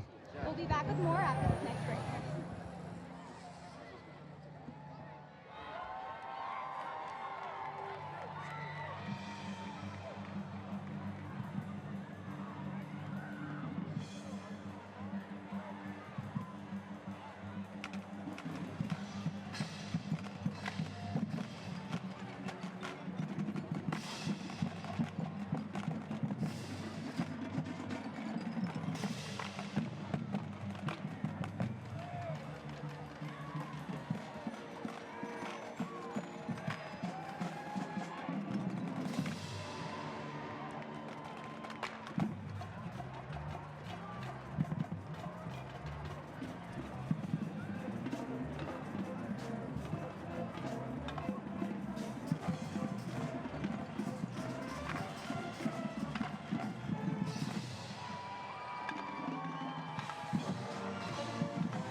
Welcome back to the myspot.nc.gov halftime report. I'm now joined with Grimsley Principal Jed O'Donnell. Thank you so much for being here tonight, Principal O'Donnell. And I just want to know how proud of you are of this team tonight. Extremely proud every single day. It's a true honor to work alongside the coaches, to be principal of the students, to see their passion that they bring on the field and in the classroom. There's a reason why we're state champions, but not only are we champions on the field, but we're champions in the classroom as well. Absolutely, and I know Coach Daryl Brown has done a great job. How has he impacted Whirly Nation? He's a true role model to our boys, both in the classroom and on the practice field and on the field. It's a true honor to work alongside him. He's an inspiration to our students, to our players. He's a role model for our boys. He's a father figure to them, and he's someone that I truly am proud to work alongside. That's awesome. And so do you have a certain message that you want to say to Whirly Nation right now? You know, I know that the Whirly Nation spans the country and the globe. We have Whirlies all over the state of North Carolina, from Harkers Island to Boone in North Carolina. And it's a true honor to be the principal of the #1 school in Guilford County in North Carolina. And all I can say is go Whirlies. Absolutely. Thank you so much for being here tonight, and I hope you enjoy the rest of the game. Thank you so much. Go Whirlies. And we're going to enjoy this lovely band performance here tonight as they are performing for us.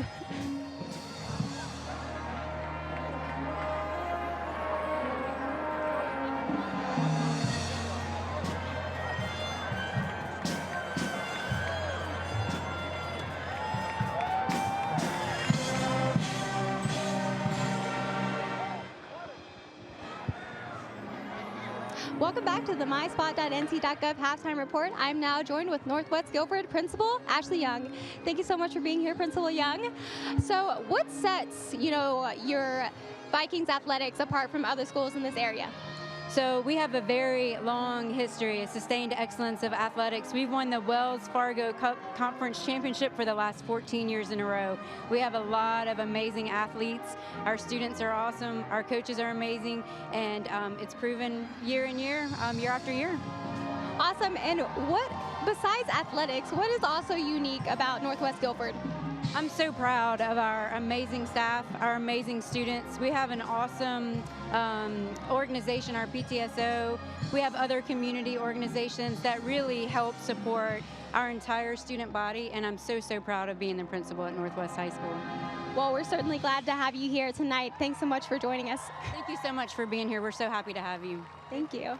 We'll be right back with more after the break.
Throughout the 2021 Carolina Classic Fair Friday Night Rivals season, Biscuitville will recognize an exceptional senior student athlete from each participating school with a plaque presentation prior to each game. This week's Biscuitville Scholar athletes are from Northwest Guilford High School, Reed Rouse.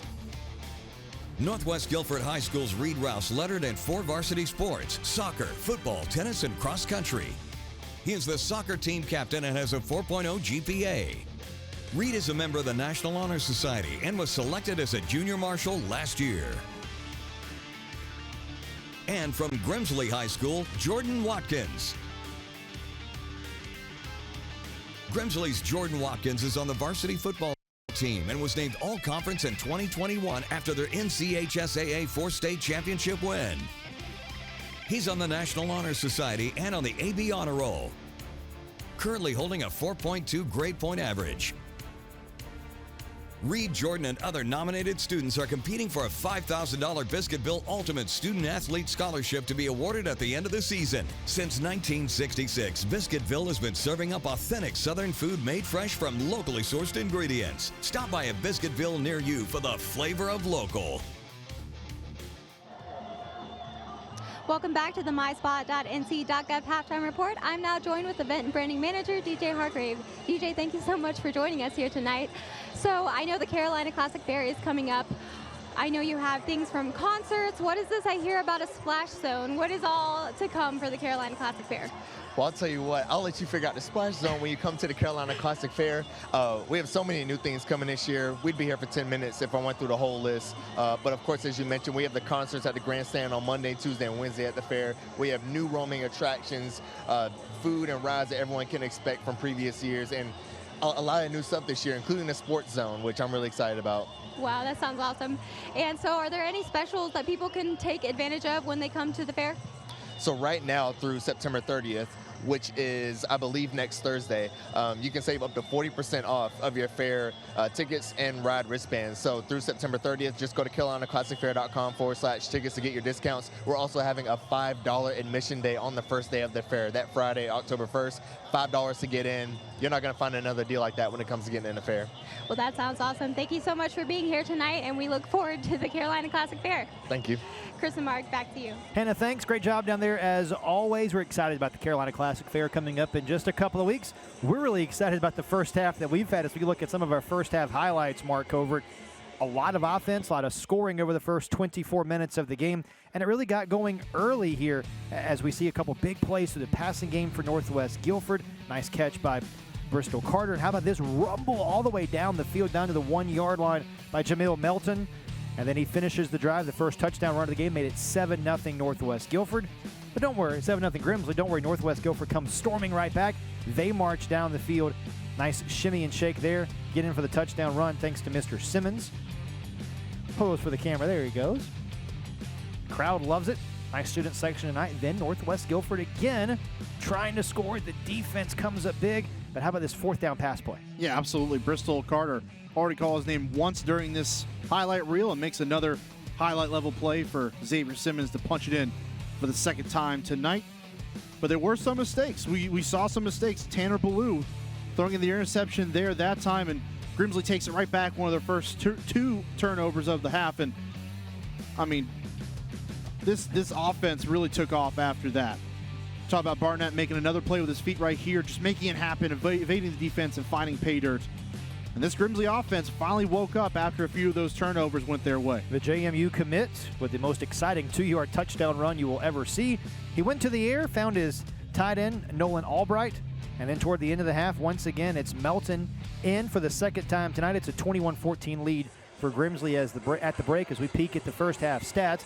And when you look at the numbers, it's going to start to tell you the story of the way this first half has started to go. Yeah, you just talk about how early on Northwest Guilford had all the momentum in their side. And then eventually just slowly coming back, the pendulum of momentum coming back in the favor of the Grimsley Whirlies. You see it there, just the yardage. Grimsley able to grind out over 300 yards in the first half. Impressive for how this game started. 9 combined penalties, 3 combined turnovers, things that both coaching staffs, I imagine, will want to see cleaned up in the second half. Talk about coaching points, and that's going to be a big one for them. But beyond that, it's going to be getting this young offense for Northwest Guilford back together. and allowing them to make the plays that we saw them do quite often early on in this one. It was really critical, maybe the first 5 minutes of this second half, especially with Grimsley getting the football to start the third period. Yeah, there may not be a more pivotal drive in this game. Overall, if Northwest Guilford can find a way to stop Grimsley coming out of the half and then put some more points to equal this game back up, it's going to be a pretty good start to this second half, and we might have a heck of a finish here in Greensboro. Each week during halftime of our Friday Night Rivals broadcast, we're going to be showcasing outstanding Thursday night lights and Friday Night Rivals game highlights from across the country.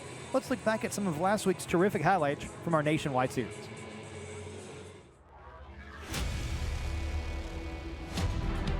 Trying to do a bubble screen. Interception by the Warriors. They're going to try to take it all the way back. Seth Hampton into the end zone. The defense puts 6 on the board. Shotgun snap. Drop. Picked up. Good job by Ricks picking it up. Throws left. Has one-on-one coverage and a catch. What a catch made that time. Great catch. Under pressure. Dumps it off or tried to dump it off to the tailback. Incomplete, but we do have a flag on the play. Now, was this a lateral or was this an incomplete pass? As Bennett picks it up and rumbles into the end zone. It's a short kick, though. There's a bad snap once again. He gets the ball away, and everybody's going to clear away, but except for Elijah Ray. Ray's going to pick it up. He's going to go down and into the end zone for a touchdown. The screen, it's intercepted. Taken out of the air, the lineman screen, he rumbles into the end zone. Steve going outside, they're gonna have to punt the ball away. It's blocked.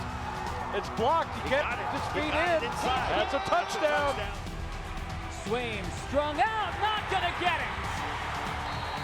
Evan the Kraken. We'll throw it out in the flat to Marsh. Look out. Marsh breaks another tackle, dancing to the 3, spins to the 2. Touchdown! New Braunfels!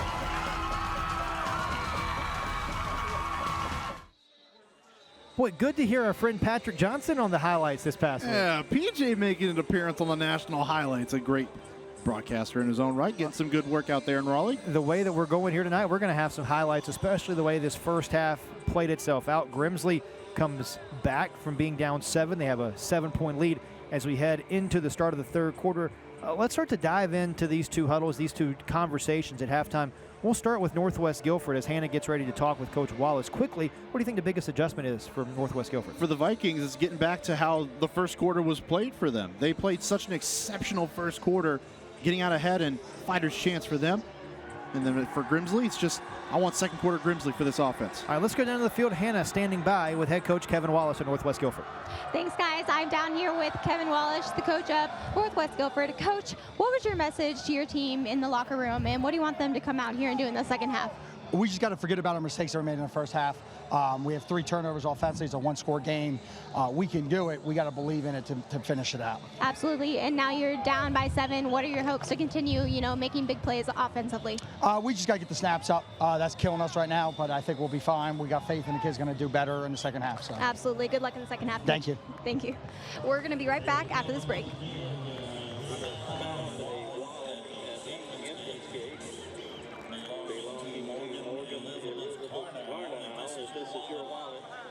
Please come to the press box to claim it.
21-14 Grimsley as we get ready to start the third quarter of play here from Billings Stadium. Chris Edwards, Mark Covert, Hannah Brady, the rest of our tremendous team.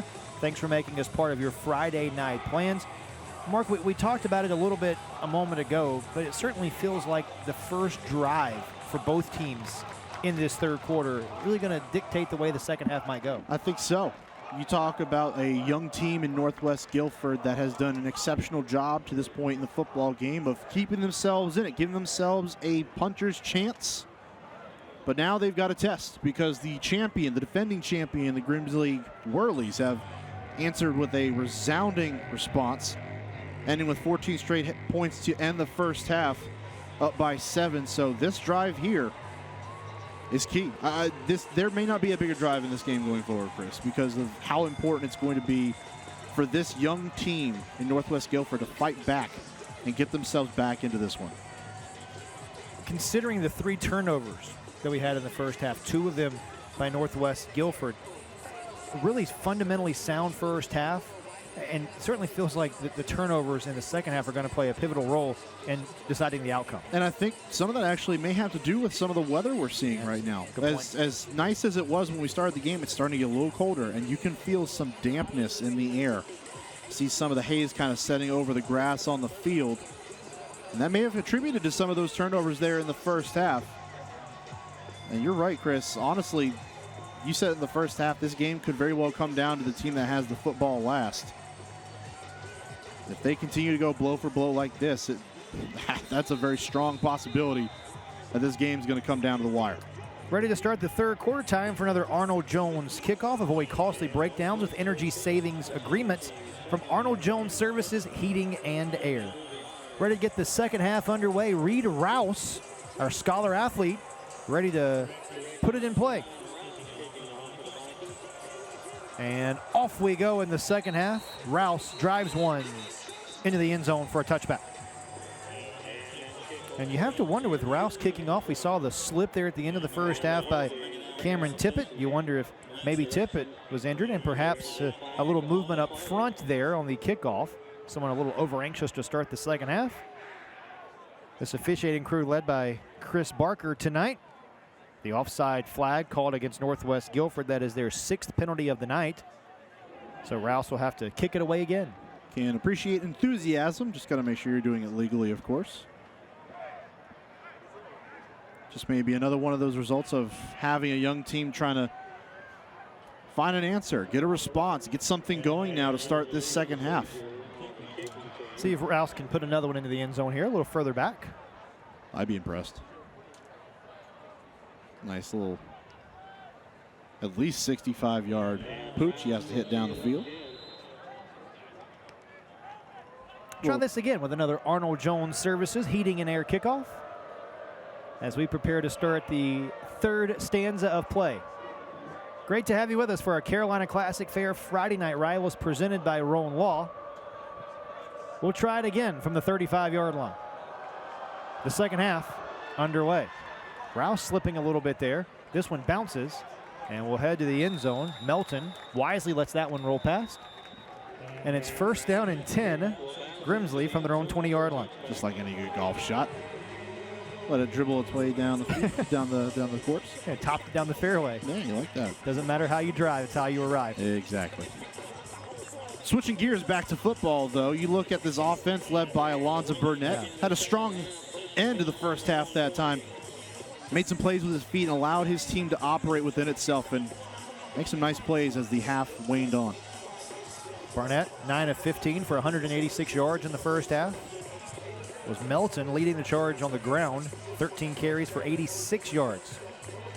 And they start with Melton, who tries to bounce it outside and gets 6 out to the 26-yard line. I'm really impressed by Khalil Melton's ability to change direction as well. He was almost dead right to the middle of the field that time. Backer came up for Northwest Guilford and filled the hole that Melton was supposed to run through. Stopped his feet on really almost on a dime, changed direction, started working off the left side of his offensive line. Gets a nice pickup there for the first gain or the first play from scrimmage here in the half. Second and short. Melton again follows his blockers and out across the 30-yard line, moves the chains. It's another Crescent Ford first down. Test drive a new EcoSport at Crescent Ford in High Point. It's got the things you need to do the things you've always wanted. Gain of 5, move the chains. The strategy really doesn't look like it's changed much from the first half. Definitely from the beginning of the first half, where this offense for Grimsley came out wanting to run the football and establish that with their star at running back, Jaleel Melton. And just like that, picks up a first down. Nice run, too, by Melton. Kept his balance and finished it by falling forward. New set of downs. Barnett to throw for the first time this half. Comes this way for Jordan Watkins, who makes his first catch of the night. Pick up a 5. And I think if you're Darryl Brown and offensive coordinators Jesse Tripp and Will Brown on that Grimsley sideline, you're going to be okay with 5 yards on first down. And you're slowing the tempo of the game down, allowing Burnett to, again, set his feet, make an easy throw to the outside to one of these playmakers that is so dangerous in space when they have the football in their hands. Jordan Watkins, just another example of that. Already has an interception in this one, too. Another empty set for Barnett. Plenty of time. Dumps one over the middle, and a diving attempt and catch made. Hauling it in. That time was Jaleel Melton, his first catch of the night, his 10th of the season.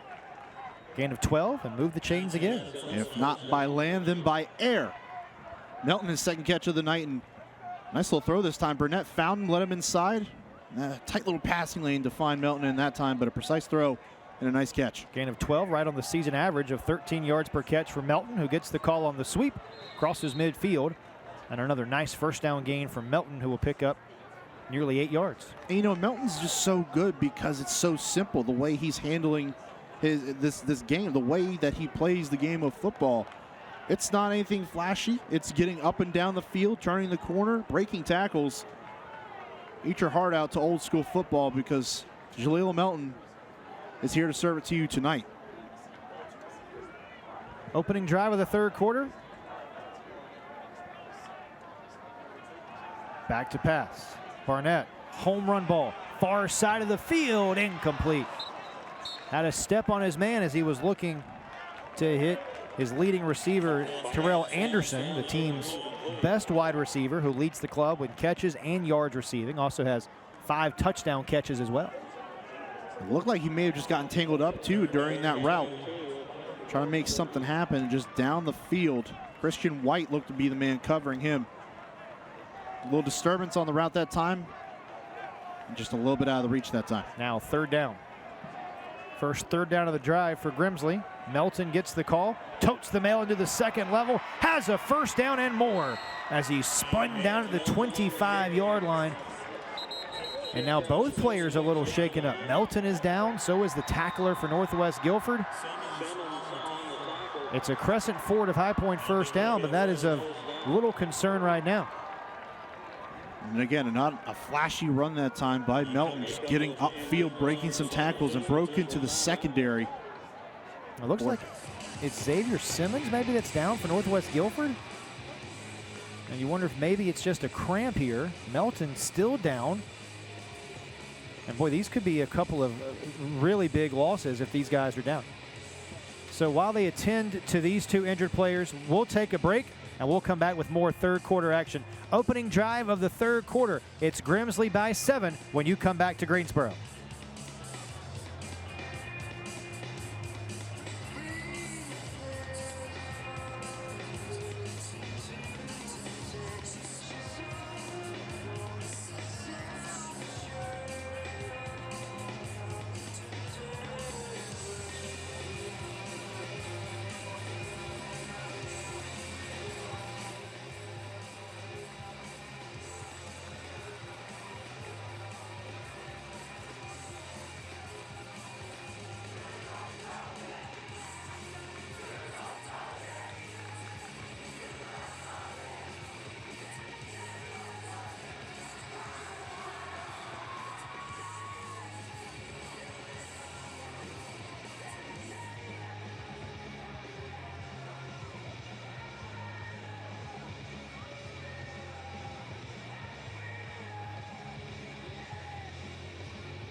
Stay tuned in the fourth quarter. We'll have our West Rock scoring summary. West Rock, your local leader in paper, packaging, and displays.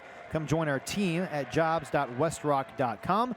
Good news, both of the injured players, Jaleel Melton, who you see there, and Xavier Simmons for Northwest Guilford, able to come off the field. Looked like it was just a cramp maybe for Simmons, but Melton seems to be a little sluggish as he heads back to the far sideline. Yeah, it looked like he was in a little bit more pain than what Xavier Simmons was in his own right. So hopefully Melton is okay, only for his own safety, but also just to get back out here on the field because he's been tremendous for this offense at Grimsley tonight. And try to fill that void going forward as well. That's a tough hole to fill. But as any coaching staff across the country will tell you, next man up mentality. Jakarian Maynard comes in to replace Melton, and it's Maynard who gets the call and is swarmed under immediately. A gain of maybe a yard. Connor Bolton, that outside linebacker, up to make the tackle. So Coach Kevin, sorry, Mark. So for as well as this team, though, this Grimsley offense has run on this defense of Northwest Guilford, especially from the second quarter going into this second half. Now I would expect them to test that running game. Make Barnett beat you through the air. 2nd and 9. 9th play of the drive, and some contact up front. See it there. They got the ears pinned back. I want to go back to the stop a moment ago by Connor Bolton, though, of Northwest Guilford. Head coach Kevin Wallace said, you know, our two outside linebackers, Bolton and Simmons, obviously Simmons going to the SEC to play for Missouri. He said these are the two best outside linebackers in the area. High praise, certainly. Well, and you've seen some of that ability here tonight. Just athletes working in space, running down running backs, getting out to wide receivers, and spying on a quarterback who's quite fleet of feet in Barnett. 2nd down and short. Back to Maynard. Maynard into the second level. Still on his feet and stretches to the end zone. A touchdown. Maynard with the touchdown run, his first of the season. And a United Rentals touchdown for Grimsley. The Sunbelt Rentals offering rental locations across the Triad to quickly deliver ready-to-work equipment when and where you need it. Well, big shoes to fill. Maynard says, fine, I'll step into those and I'll take the reins of this running back position. A great run showing power and a little bit of speed and some flair at the back end to finish that one off. And what an answer and a response for this Grimsley offense to start the second half with a bang. Now the extra point is true. And how about Grimsley coming out marching down the field, putting a little more of a stranglehold here with a 14-point lead midway through the third quarter. You're going to expect this offense now for Northwest Guilford. It's do or die time. So young across the board when you look at their roster, especially offensively. How are they going to respond? And if there was ever a time to do that, it's going to be on this ensuing drive. Tanner Blue's got to be great here in the second half. I think we saw him make some nice plays in the first half, but if you're going to get to the level that Grimsley's at now, the quarterback position has to transcend where it's at right now and go from being good to great.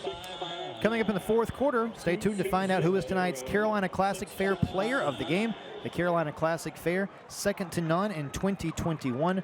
Grimsley starts the third quarter marching 80 yards in just 9 plays to take a 14-point lead. And to your point, it is gut check time for this Northwest Guilford offense. They have to answer on this drive because it almost feels like if they don't score and Grimsley gets that ball back and puts points on the board, that might be all she wrote in this one. So much football still left to play, but this Northwest Guilford offense has got to get going now. They played so well in the first half and seemed like Grimsley kind of figured them out a little bit in the second quarter. They got to get back to the basics here. Miller Arnold Jones Services heating in their kickoff. That's off the hands of one of the up men and then just falling on it as a Viking. Decent field position for Northwest Guilford as they get ready to start the third quarter. Mentioned Tanner Ballou, the sophomore quarterback. 7 of 17 in the first half, 107 yards. And we'll see what transpires here as they go back out offensively for the first time here in the third period. This coaching staff would be well to get their playmakers in space, allow them to make moves. They'll start on the ground. Mike Gadet, who squirts through the hole, out across the 35-yard line. He'll pick up 8 on first down. Well, Gadet, again, for his size, he's the smallest guy out there on the field, but he picks up yards efficiently and with a burst. And look at some tempo now from Northwest Guilford. Down by 2 scores, play action. Ballou had that one tipped and nearly intercepted. Once again, it was Watkins who had the interception earlier, who almost picked up his second pick of the evening. Just sat right underneath that route that time. And again, it's going to come back to bite them. If they don't start throwing the ball down the field, trying to stretch the field and have these DBs back off the line of scrimmage. Another low snap. Ballou able to handle that one. Just more RPO action. I saw way too much of that in the first half. This Grimsley defense did, and they were waiting for it that time. Good to see Xavier Simmons back out there for Northwest Guilford, the running back for this 3rd down play. 6 is on the field. You got to think it's going to him. It does. Simmons tries to get to the edge, drags a man with him, and I think on second effort he gets it out to the 40-yard line. Another Crescent Ford first down. Test drive a new EcoSport at Crescent Ford in High Point. It's got the things you need to do the things you've always wanted. And Xavier Simmons, the thing that this offense needed to pick up that first down.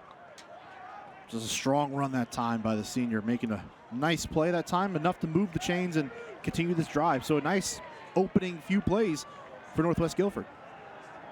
43 yards rushing in the first half for Simmons. Another low snap, and Simmons this time just gets swarmed under. It's a loss of 2. And continuing to see those low snaps, that's been problematic for this Viking offense. And I think what usually ends up happening when you see the low snaps like that and they start to get a little wild is the center just wanting to get off the ball so fast that you want to be able to hit the guy that's in front of you. You want to be able to hit him in the mouth and move him off the line of scrimmage. That's great. But you still got a football to take care of. You got to make sure the snap is getting back there clean so the play can develop properly. 2nd and 12. Ballou to pass, tucks it, and is going down. A big sack in the backfield. It's Tamore Thompson in for the sack. He's been everywhere defensively. A late flag has flown in too. It's a loss of 7 for the moment. Thompson, the 3-year starter, making his presence known tonight. Leading this team in sacks here tonight, just getting upfield. And Tanner just rolling out that time to the wrong side. Thompson was waiting and snatched him up for the easy sack. Check on the penalty. Looks like a personal foul caught against Northwest Guilford, and things not going the Vikings' way in the first 5 minutes of this 3rd quarter. And that frustration is just starting to set in now, showing a little bit more. The young team got to stay composed in this environment, in this situation. Going back to that sack from a moment ago with Ballou, was that another RPO for this Northwest Guilford offense? It looked like it, and for them, again, it's about Grimsley sniffing it out and sitting in those passing lanes, just dropping down underneath and not allowing Ballou to sit back there and pick them apart. So again, this offense needs to start doing something differently. It can't just be these slants, these short crossing routes. You got to start giving your guys a chance, stretching the football down the field. And you can see there's only one safety playing in the middle of the field right now. This defense for Grimsley is not afraid of what the passing attack is going to do for Northwest Guilford. They are confident at maintaining that football around the line of scrimmage. 3rd down and all the way to the Greensboro Coliseum. And I wouldn't be surprised if I started seeing this Grimsley defense play a little more aggressively. Start bringing a little bit more pressure into the face of Tanner Ballou. Empty set for Ballou for the first time tonight. With the play clock winding down, Northwest Guilford wants to talk about it. So Northwest Guilford with the timeout will take it as well. Midway through the 3rd quarter, it's a 14-point lead for Grimsley. When you come back to Billings Stadium, this is our Carolina Classic Fair Friday Night Rivals presented by Rowan Law.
Coming up in the fourth quarter, we'll highlight tonight's Roan Law play of the game. Roan Law, the Triads injury attorneys. 3rd down and 35. That's a long way to go for this Northwest Guilford offense. Low snap. And Simmons again, this is Godet, beg your pardon, trying to shimmy free. Instead, he's spun down at the 23-yard line, brings up a 4th down and long. Just trying to get yourself out of this possession this time. It looks so promising to start with. We got a 1st down, we're moving the chains, and then penalties and mistakes and not turnovers, but nearly turnovers. Yeah, right. Low snaps still continue. I mean, this offense started this game so promisingly, and now to this point, they have not been able to muster much of anything from the second quarter and now going into the second half. It's Tanner Ballou who has done the punting tonight. It looks like it's perhaps Bristol Carter who was drifted back, and before this one, a procedure penalty that will slow things down and back up the Vikings 5 more yards. Just kind of looked like a man ran out late and just wasn't set by the time they had snapped the football. Just the mental mistakes are starting to add up, whether it's for penalties or just performance on the field during plays against this Vikings offense. 9 penalties now. That look from Kevin Wallace tells it all. 4 penalties in the first 6 minutes of this quarter. Young football team, growing pains for sure. Again, just like Tanner Ballou playing the quarterback position, the coaching staff is willing to take those lumps. And this is just another part of it. It's just a team-wide effect. Those penalties have to be better. Low snap. Carter gets off the punt. Out across midfield.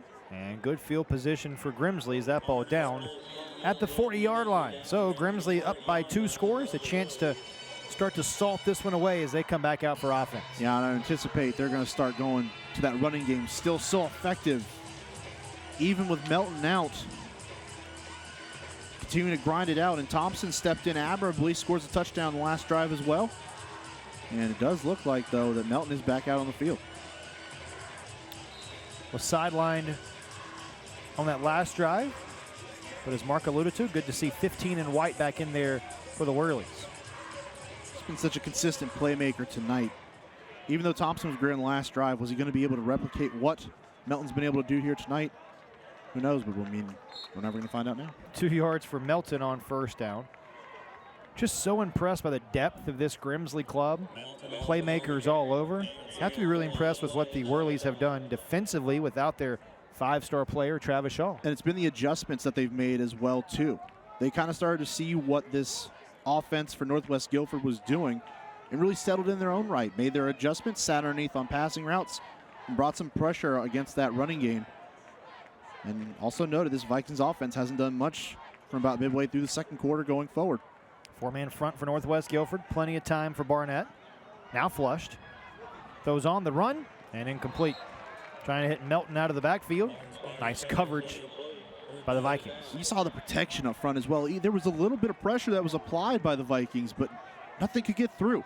Burnett was able to sit back there and just survey and survey and survey, and finally decided to get out, move the pocket, roll outside, and find a receiver down the field. Melton couldn't bring it in, but it's another example about how this offense has just continued to get better and better and better as the game has gone on. Didn't result in the way that they wanted it to by picking up yards, but still executed well enough to make a play on the football. 3rd down for the 2nd time this half for the Grimsley offense. For Anderson to maybe get involved here. Some movement up front appeared, didn't make a call. Barnett wants to throw to the sideline. He's got a man wide open. This is Albright, the tight end, streaking free and into plus territory. A pickup of 35 for Nolan Albright.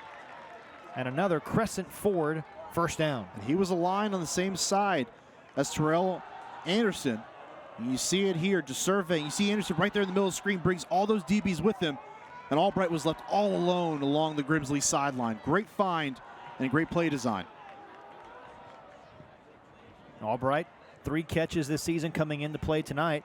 Already has 2 this evening, as this is Barnett shaking free. Barnett into the 2nd level. He gets toward the pylon and in. A 29-yard rushing score, the 2nd of the night for Barnett. And Grimsley with a 3-score advantage. Simplify the playbook for this offense. A well drawn up play, well executed, results in 6. Barnett just following his convoy of blockers down the field. And up to a point, he said, you know what, I'm just going to finish this drive myself. Just like that, this lead has burst open in the third quarter. And now Prego on for the extra point. That one no good, missed it to the left. So Prego misses, remains a 20-point lead. And if you want to diagram the perfect start to a second half, take a picture of what Grimsley has done so far. It can't get really all that much better, Chris. I mean, the way that they have attacked this half and come out and asserted their dominance on this football game has been impressive, to say the least. And it hasn't just been by running the football. Barnett's done a great job of sitting back in the pocket, making accurate throws down the field. And that's really what's been able to keep this defense for Northwest Guilford off balance. That ability to throw the football down the field opens up those running lanes. Talk about the defense. Let's go back to the defense of Grimsley. And if you're looking for maybe another storyline for this Grimsley defense, remember Travis Shaw, the 5-star prospect committed to the University of North Carolina, second highest rated player to ever come out of North Carolina. He hasn't played at all this season. Rehabbing, all accounts are that he's going to be back soon. But this is a Grimsley defense, Mark, that enters play tonight. 5 consecutive games allowing 20 points or less. I mean, sure, they're getting it done on the offensive end, but hard to win if you don't score. And that's without Travis Shaw. Again, think about where this defense would be if big number 2's out there on the field as well, in the middle of that defense, dominating. They have been spectacular so far this season. A live ball that trickles out of bounds.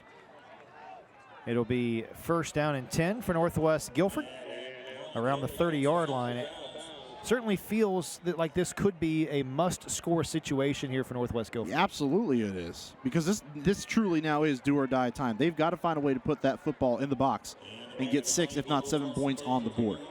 If you're going to compete for the rest of this football game and you're going to get yourself back into it, it starts with this drive. But more importantly, it starts with this play. I think when you get young teams, they start thinking ahead too much and trying to get ahead of the game, thinking, well, what if we get tied up? You got to worry about the play that's happening right now. And that's the mindset that this team's got to have going forward. It's about the next play, not the next score. Just 22 yards for this Northwest Guilford offense here in the third quarter. Ballou wants to throw, little quick out, bubble screen. And stepping out of bounds after making the catch that time was Bristol Carter. Haven't talked a lot about the speed of Bristol Carter tonight, Mark. We mentioned that he's committed to East Carolina. He'll play baseball for Cliff Godwin's squad. He runs a 6.6 60 in baseball, gets down the line pretty well. That's kind of an empty statement, but let me back it up for you. 6.6 60. Comparatively, Mike Trout runs the 60 in 6.5 seconds. And the fastest player in the big leagues runs the 60 in 6.1 seconds. So what I'm saying is Carter's pretty fast. Yeah, just a touch. The Mike Trout kid's pretty good in his own right as well. So we just talk about an all-around athlete, not just on the football field, but also down there on the baseball diamond as well. Trying to target Carter there. Instead, it was knocked away. Good defensive play by Karan Diablo, the outside linebacker. Already has a couple big tackles this evening and now brings up a third down. Set on that route, made a nice play on the football. Just tracked it in the air, deflects it. Almost had a diving interception along that Grimsley sideline too, but the deflection works just as well. And after the successful first down, play down, incompletion, and this offense is going to have to get a first down here. They absolutely have to move these chains and continue to build that confidence. Trips to the bottom of your screen. And movement up front. It's not the XFL. You can't start before the ball snaps. No, there is no running start.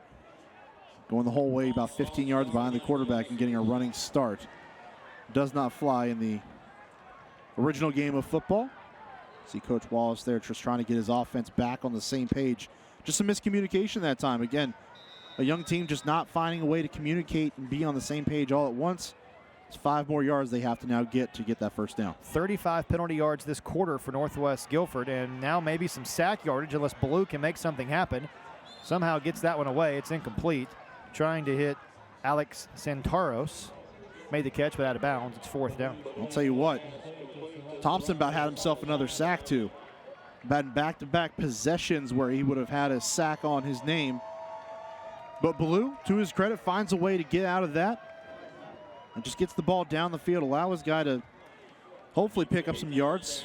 All for naught. Now 4th and 11. You almost have to punt again, don't you? You almost have to, because then you put yourself in a real hole if you don't pick up the first down, if you decide to go for it. And the punt team will come on here for Northwest Guilford. Frustrating night for the sophomore quarterback. Especially when you think about how well it started as well. You know, this Vikings team came out on fire, and they looked like they were ready to play in this one, but Grimsley has stood tall since then. I mean, give Grimsley a lot of credit for surviving the early haymakers. Weathering the storm. Nice kick. Might have been partially tipped. It'll bounce out of bounds near midfield. Once again, it was Thompson wreaking havoc in the backfield. And Grimsley with terrific field position as they'll start near midfield.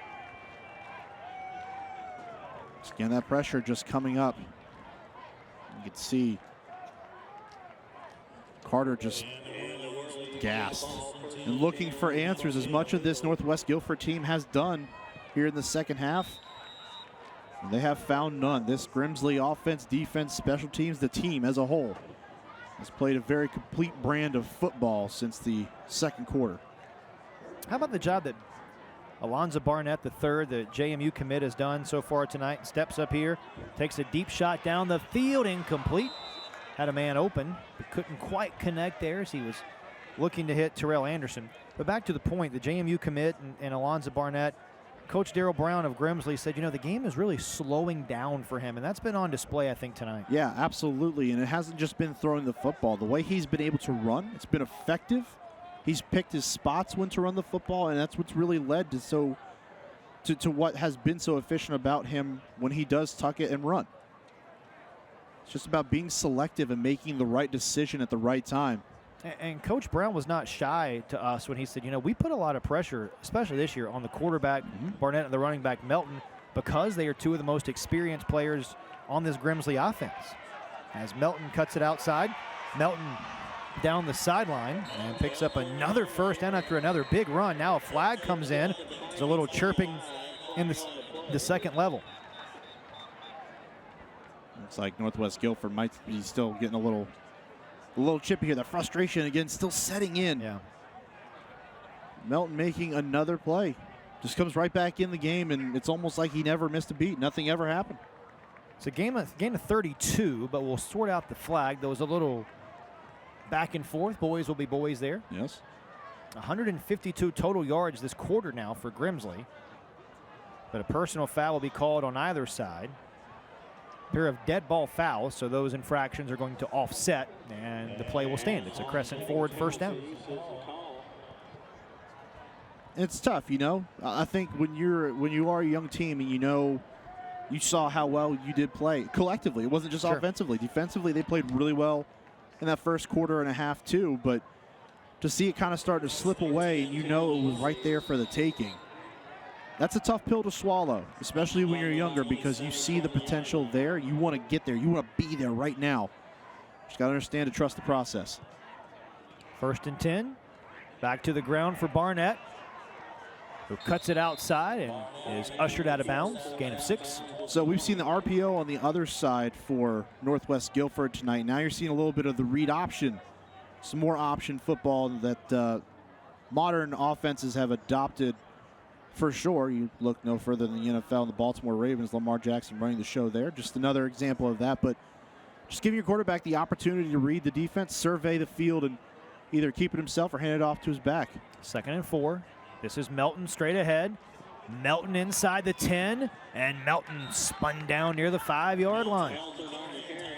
Another crescent forward first down, and Jaleel Melton just powers his way into the second level. Again, those runs that went for short yardage gains in the first half are now starting to add up. They're taking a toll on this defense in Northwest Guilford. The Vikings not so sure up front. And Grimsley is taking advantage. Melton again straight ahead. Give him 6 more. It's a hat trick for Jaleel Melton. And Grimsley storming in the third quarter out to a 3-score lead. And just a massive hole opened up in the middle of that defense. Grimsley is punishing the Vikings up front at this point. They are having their way with the front 7 of Northwest Guilford to this point. And right now the Vikings have no say in what goes on. Grimsley running the show. Another Sunbelt Rentals touchdown for Grimsley. 180 yards here in the third quarter total offense for Grimsley as Prego on to try the extra point. Whirlies having to run some personnel on late. Prego missed the last extra point try, but cannot right the wrong. He misses another, so back-to-back PAT misses. As we take another look at this Sunbelt Rentals touchdown. I mean, just look at the clearing. The big guys up front opening a hole. And Melt wasn't touched until he was about a yard deep in the end zone. Just a great job up front by opening the hole. As great as Melton has been tonight, his front five have done a spectacular job of opening running lanes for him to go through, and he's not getting touched until he's at least 4 or 5 yards down the field. 21 carries, 180 rushing yards for Jaleel Melton tonight. Touchdown runs of 1 yard, 5 yard, and 6 yards, and he's just getting better, it seems like, as the game goes along. And that's not even including the impact he's had in the receiving game. 61-yard reception. Absolutely. So you got to think this is a well-rounded player. Runs the ball well, runs it efficiently, and he's got some dynamic ability to play in the passing game as well. You got to think he's going to be a desired target for some of the college recruiting prospects in the area. And I think that's an interesting point. Darryl Brown said, he's going to play at the next level. He's a senior. Someone, will take a shot on Jaleel Melton, whether it's an athlete, a running back, a linebacker, whatever it is. And coaches have talked to us about that this year, the importance of being able to play a fall schedule to get more film for these guys to get a chance to get in front of college coaches after that abbreviated spring season. And it was just such a small sample size at such an awkward time of the year. These kids are so used to playing in the fall that it's hard to kind of get a gauge on what kind of players some of them really are. And Travis Shaw is a shoo-in, but with the ability that he has. But when you look at Jaleel Melton and think, well, what can he do? And you look at a game like this where on a regular schedule he has not just performed well, he has shined in this one. You start to get a better idea what these guys really bring to the table. And for a guy like him who, I can't imagine him not playing at the next level because maybe you don't have a specific role for him. Maybe he's a running back, a linebacker, whatever it may be, an athlete, as you said, Chris, but kid can play football. And that's going to be bigger on his recruiting prospects going forward than anything else. If you have talent, coaches will find you. It doesn't matter where you're at. After the first penalty of the third quarter on Grimsley, off the 35-yard line, the Vikings go back to work. And that one dumped down to Bristol Carter. We talked about his ability to run. Gets out across midfield. There's a late flag. There's some tussling behind the play as well. And, man, things really getting chippy here. And folks coming off the player, where the play was stopped. And players escorted away. Certainly don't want to see any sort of ugliness impact what has been a really well-played and quality football game to this point. Let's take another look. You just had the frustration. First the play, Bristol Carter making a nice play here. Keeping the balance, breaking a tackle, and working the sideline. You see the two-sport athlete making it happen yet again. But just some frustrations boiling over, it would appear, for the Vikings in Northwest Guilford elsewhere on the field. And now the penalty, I believe, will be just assessed to Northwest Guilford here.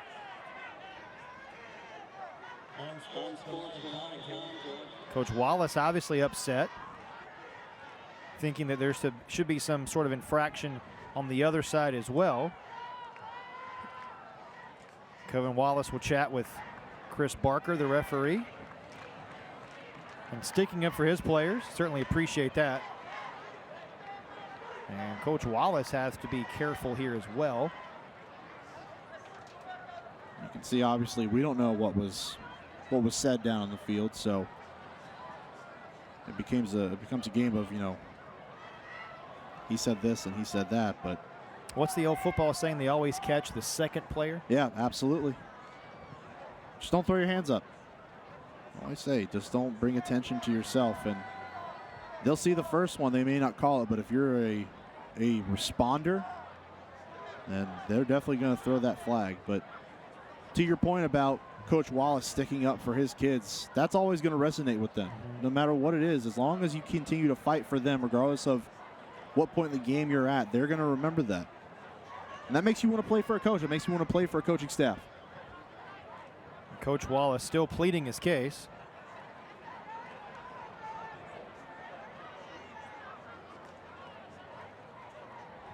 Official still trying to sort this one out. Yeah. But the preliminary indication was just the penalty against Northwest Guilford. Dead ball, unsportsmanlike on Northwest Guilford. And they're going to disqualify that player. So the unsportsmanlike foul disqualified the player for Northwest Guilford, which I believe was an interior lineman.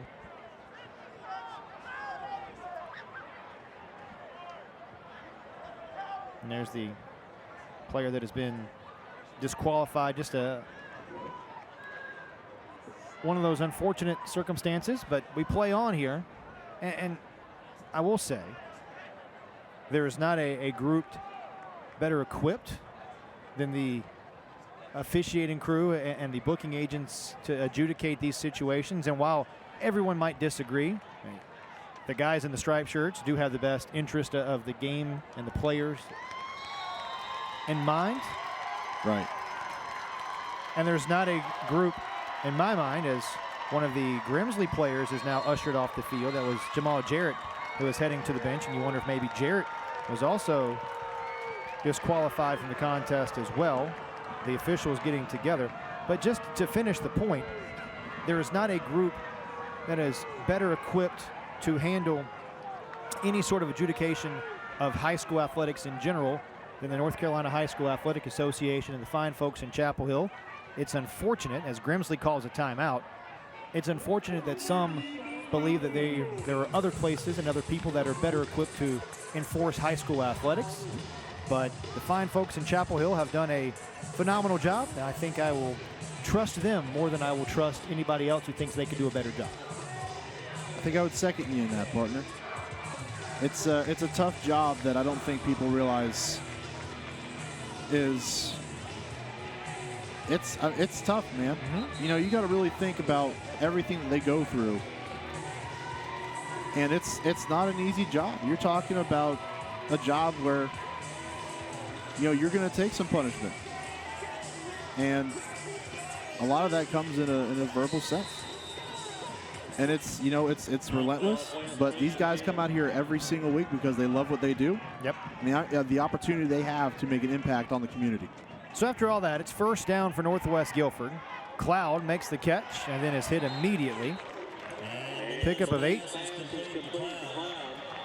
Cloud, who once again showcasing his ability as just a sophomore, picks up 8 yards on first down. I'd hate to see this kid in 2 years. Shoot, I'd hate to see him at the end of this year and going into next. I mean, the talent is just so obvious at what he can do.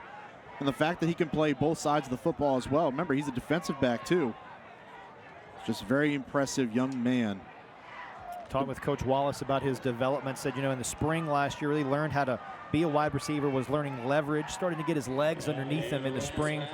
Thought it was interesting that Coach Wallace said he doesn't look like he's running a whole lot or running very fast, but that's just because of how much of a cagey wide receiver he is. Well, absolutely. And a roughing the passer penalty is called as well, so tack on a few extra yards to the end of that pass play to Cloud. But I think the talent is obvious. You see the potential. It is right there. I mean, first of all, the things you can't teach, the size and the frame that he has. But from there, his understanding of route concepts, the way he's been able to find some open spots in his Grimsley defense has played pretty well for much of this game. He's done a really good job. Ballou to throw. Down the field looking for Carter, incomplete. Devon Ash in coverage that time for Grimsley. Final 80 seconds of the third period. Just trying to make a play, get his wide receiver Carter, who's made so many nice plays. You remember in the first half, Chris, the excellent fourth down catch that he had over one of the Grimsley defenders. You know he can go up and make a play, just a little bit too far out of his reach that time. A score here at the end of the quarter. Things you never know for Northwest Guilford. Right. Second down. Another handoff. This is Cadet, who fights his way ahead for 4 yards. Brings up a second down. And a flag on the field as well. Looks like the official was trying to tighten things up here late in the third quarter after things got a little chippy. Trying to rein everything back in. Just the 5-yard face mask there. It's been an eventful third quarter for the Grimsley defensive line. I think the officials have done a good job of that, though, tonight. I think we've seen in several different occasions where this game could have gotten out of control emotionally. between these teams, and they've done an excellent job for the most part of corralling them and bringing them back in and settling these two teams back down, just having them understand, hey, we're here to play football. Just a 5-yard face mask. We do still have the 5-yard face mask infraction in high school football. So now brings up a short situation here. Ballou wants to throw. Quick out, intercepted. Picked off again by this Grimsley defense. Ushering aside a defender is Anton Shaw, the strong safety. Shaw still on his feet with a convoy of blockers. It's a house call for Grimsley.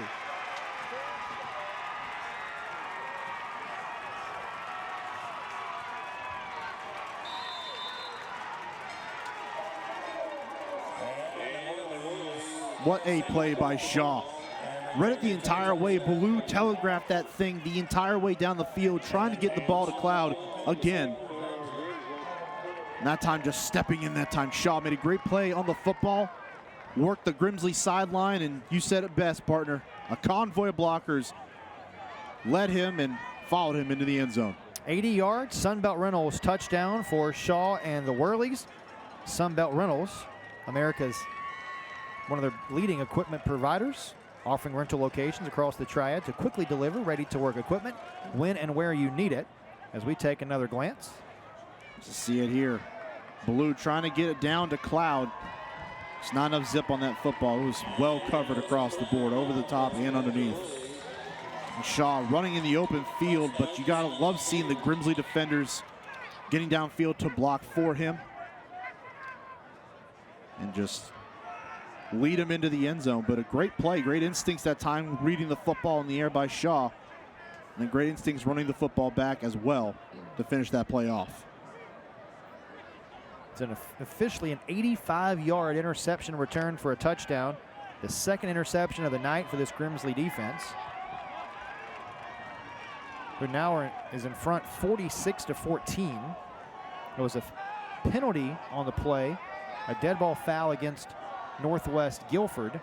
So the touchdown stands, and now it looks like the Whirlies are going to go for 2. Remember, they've missed a couple of extra points here in the third quarter.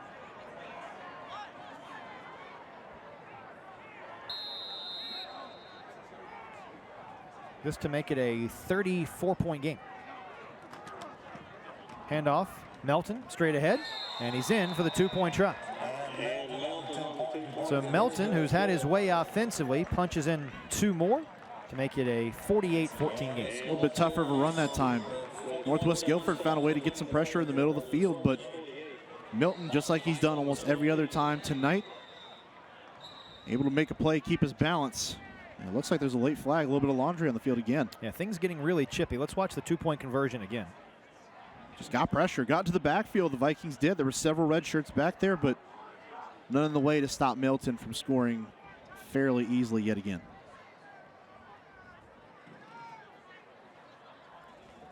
Looks like the dead ball foul went against Grimsley. Now Coach Brown is upset. And you wonder what is he upset about? You wonder if someone said something. Is it maybe this game could be getting a little bit out of hand? Well, almost a little bit of both? Almost, yeah. It kind of seems like, as far as the foul is concerned, it almost feels like it can't be anything but some verbal back and forth, some banter that's just crossing a line. And the officials throw that flag. But I do think, again, as we've seen the game stretch on, the officials have done a good job of really de-escalating a lot of the tension that this game has created. Now they need to make sure. This is going to be the toughest part of it, because you got a young team that's upset about how things have gone. You got to make sure you are riling, bringing them back in, just having everyone understand we're here to play football. It is a game of emotion, so that can be tough sometimes, especially when you're talking at the high school level. These kids care. 9 combined penalties this quarter.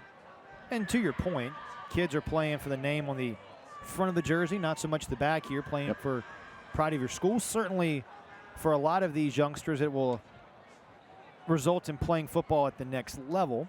For the vast majority, though, these 4 years you spend on this field will be the end of your football career. As Coach Wallace not very happy. Personal foul, by the way, went against Northwest Guilford. So there's also a foul on Grimsley, so I guess we have offsetting fouls. So the officials mark off both penalties only to wind up in the same spot. So all that for nothing. A little bit of cardio. Get the legs moving a little bit, back up and down the field. It's been a last 10 minutes that has been full of laundry. As many flags have been thrown tonight, these officials might be going to their favorite dry cleaner tomorrow. Damp night, the flags may have gotten a little bit messy on this nice grass field, well kept as well. Another short kickoff on the Arnold Jones kickoff, and more good field position there for Northwest Guilford. A chance to run a few more offensive plays and just try to build some momentum here late in the third quarter. I think that's a really good way to put it, Chris, because yes, this game has gotten a little out of control. You find yourself on the bad end of it, but now you have a chance to execute, and that's what the next 38 seconds of the third quarter and then the final 12 minutes of the fourth frame of this game are going to be about. It's going to be about executing and working the ball, getting within your offense and bettering yourself so when you go into next week's game, you find yourself in a better and more comfortable position. Ballou will throw, dumps it down to Gadet, the running back, who just slips. Product of a cool night, maybe some dew settling in. I think that's exactly it. You've seen some of that really set down on the field, and Gadet was not able to make an effective cut that time. He had room to work too, which is the disappointing part. He knows it.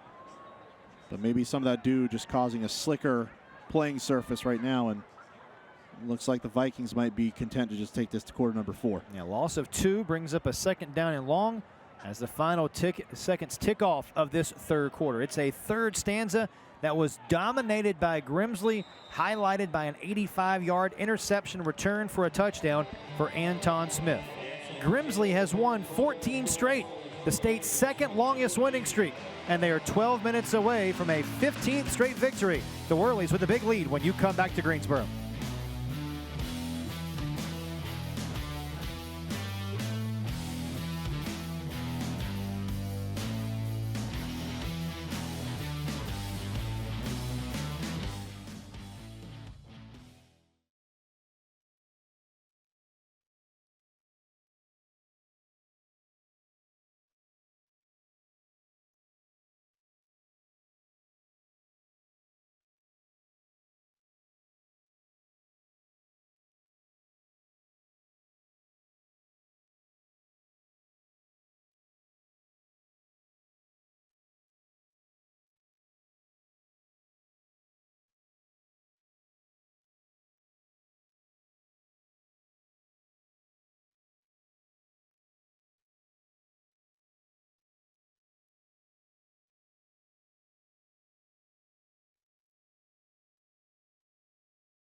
Here is tonight's Roan Law play of the game. Roan Law triad attorneys who are here to help. It is this 85-yard interception return for a touchdown from Anton Shaw, his first pick of the season. Just one of those plays where Grimsley's been able to capitalize from midway through the second quarter on, and all culminating with the 85-yard interception return for a touchdown. It really effectively put this game now out of reach. So start the fourth quarter, Northwest Guilford gets it, and another sack for this Grimsley defense. Boy, pick your tackler that time. Jordan Watkins, the senior, was the first man through. Whew, loss of 7. I mean, it about looked like a twister ripping through a farmhouse. There were so many Whirlies rolling through there that time. Just into the backfield. And Watkins leading the charge that time. Another dominant performance. Just individually on that play, this defense making noise and really affecting the way that this offense for Northwest Guilford has played in the last 2 quarters. Third down, throwing here is Ballou, and skying up is Bristol Carter to make the catch. But they'll say he caught it. Gain of 10, but he's still going to be shy of the mark. Still love the fight, though, we're seeing out of these Vikings, though. They have not stopped competing, regardless of what the score is, and I think that's a pretty telling sign when you look at where they're at as a team, entering this game 3-1.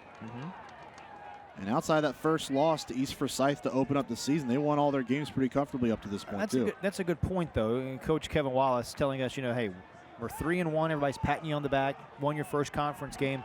But he said we could easily finish 3-7. Obviously, things have not gone the way of the Vikings here in the second half. So if you're Coach Wallace and things continue on this trajectory, how do you keep this game from impacting next week and then spiraling for 3 or 4 more weeks? I think you make sure that this team has a short memory. You say, look, you take the good from what you did in this game. You can point to the first quarter and a half, say, guys, we outplayed a defending state champion. Regardless of how long you outplayed them, you still outplayed a defending state champion. You can say there's some really good things that we did in this game. We showed some mental toughness. We showed some fortitude in what we were doing. And we came out against a really good team, and we punched them in the mouth first. Now, the next step is taking that and seeing how they answer and making sure that they're not as effective going forward. So you take the good from this game, and there has been good for the Northwest Guilford Vikings. Certainly. But that's got to be coaching points that they make going forward to make sure this team has a short memory otherwise. After the turnover on downs, short field for Grimsley. It's Melton who pinballs off one of his offensive linemen. Pickup of 6 yards on first down. Melton certainly making a case for the player of the game tonight, presented by the Carolina Classic Fair. Tell you what, if I'm forced between number 14, number 15, and White tonight, you got a hard selection to make. Can we give co-player of the games to the back, just the entire backfield of Grimsley? I tell you what, and one of the things that Coach Brown told us in our call this week, he said, we're not a dominant football team. He said, I think we are a good football team. He said he didn't believe that he's seen a dominant football team, as Melton again stretches ahead for a couple. I think that Grimsley is trending toward a dominant football team. Certainly not there yet, things to clean up, but you don't want to be peaking at this time of the year either. Right, and I think that's actually an interesting point, though, that he brings up because, one, like you're saying, you don't want to be dominant right now. You want to be dominant later on in the year when it really counts, when you start to hit your peak at just the right time when the playoffs start rolling around, the temperature dips even lower than where it's at right now. But on top of that, I think each of these teams is really starting to try to get used to being back on a normal schedule, especially after the last almost 2 years now, where they've had to be adjusting almost consistently. And now they've gotten back on a full schedule, and now everyone's trying to get reacclimated with what a regular season is like. Melton gets the call, moves the chains. Another Crescent Ford of High Point first down. Crescent Ford of High Point, we keep you rolling. Pickup of 14, pickup of 14. Tell you what, if there is any team, though, that is capable of becoming dominant, it is these Grimsley Whirlies. Tell you what, and we haven't talked a lot about it, but with now no subdivision, there's just 4 classes. Yep.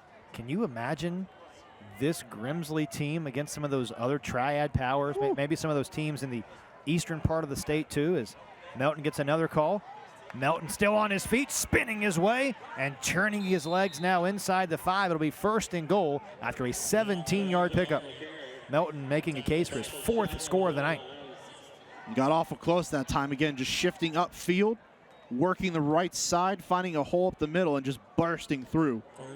See the patience right here, working, and then working his blocks back inside.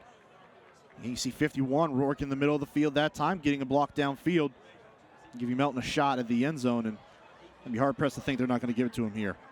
First and goal. It's guess who? Melton trying the right side, and stop for no gain, maybe loss of a yard. Quick timeout as well. Maybe a player just a little slow to get up. Actually, a flag flew. Shocker. It's a hold against Grimsley. Coincidentally, one of the few times that the Vikings have been able to slice through that offensive line and make a play in the backfield as well. Let's go back to that point, though, about Grimsley being a dominant team. And we saw a really good Reagan team last week against a very talented East Forsyth club. We'll see West Forsyth coming up here at the end of the season. Glenn is in the conversation. I mean, these are all triad teams in 4A that could certainly make a case. And I know we're forgetting some as well, but I'm just really excited to see this caliber of football. As Melton straight ahead, the penalty yards don't bother him. He's down for another touchdown. The 4th of the game for Jaleel Melton, and an exclamation point for the Whirlies. Could my guy get an offer somewhere? I mean, he has been killing it tonight. The bell cow for this offense has been toting it with effectiveness all night long, breaking tackles, showing speed and sudden burst and quickness in the open field, catching the football. Everything you want your running back to do in the modern game of football, Jaleel Melton has done here tonight, and he has done it at an exceptional level. Now for the extra point. That one right into your living room as Prego drives it home, as Grimsley marches down the field and punctuates another scoring drive. Big number 15, Jaleel Melton, 238 rushing yards tonight. I hear you, big fella. Have a night. It's a big lead for Grimsley.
Welcome back to Billings Stadium, where Grimsley is up 55-14. Last week, Grimsley held a memorial game to honor those who attended Greensboro High School, which was called Grimsley Now, and they honored those who fought in World War II, and they have a field house dedicated for those who served in World War II, and they have all the names stitched for the 99 students who attended Grimsley High School, and they have helped auction off those jerseys to raise money to help fund that field house to keep the honor of those memories alive.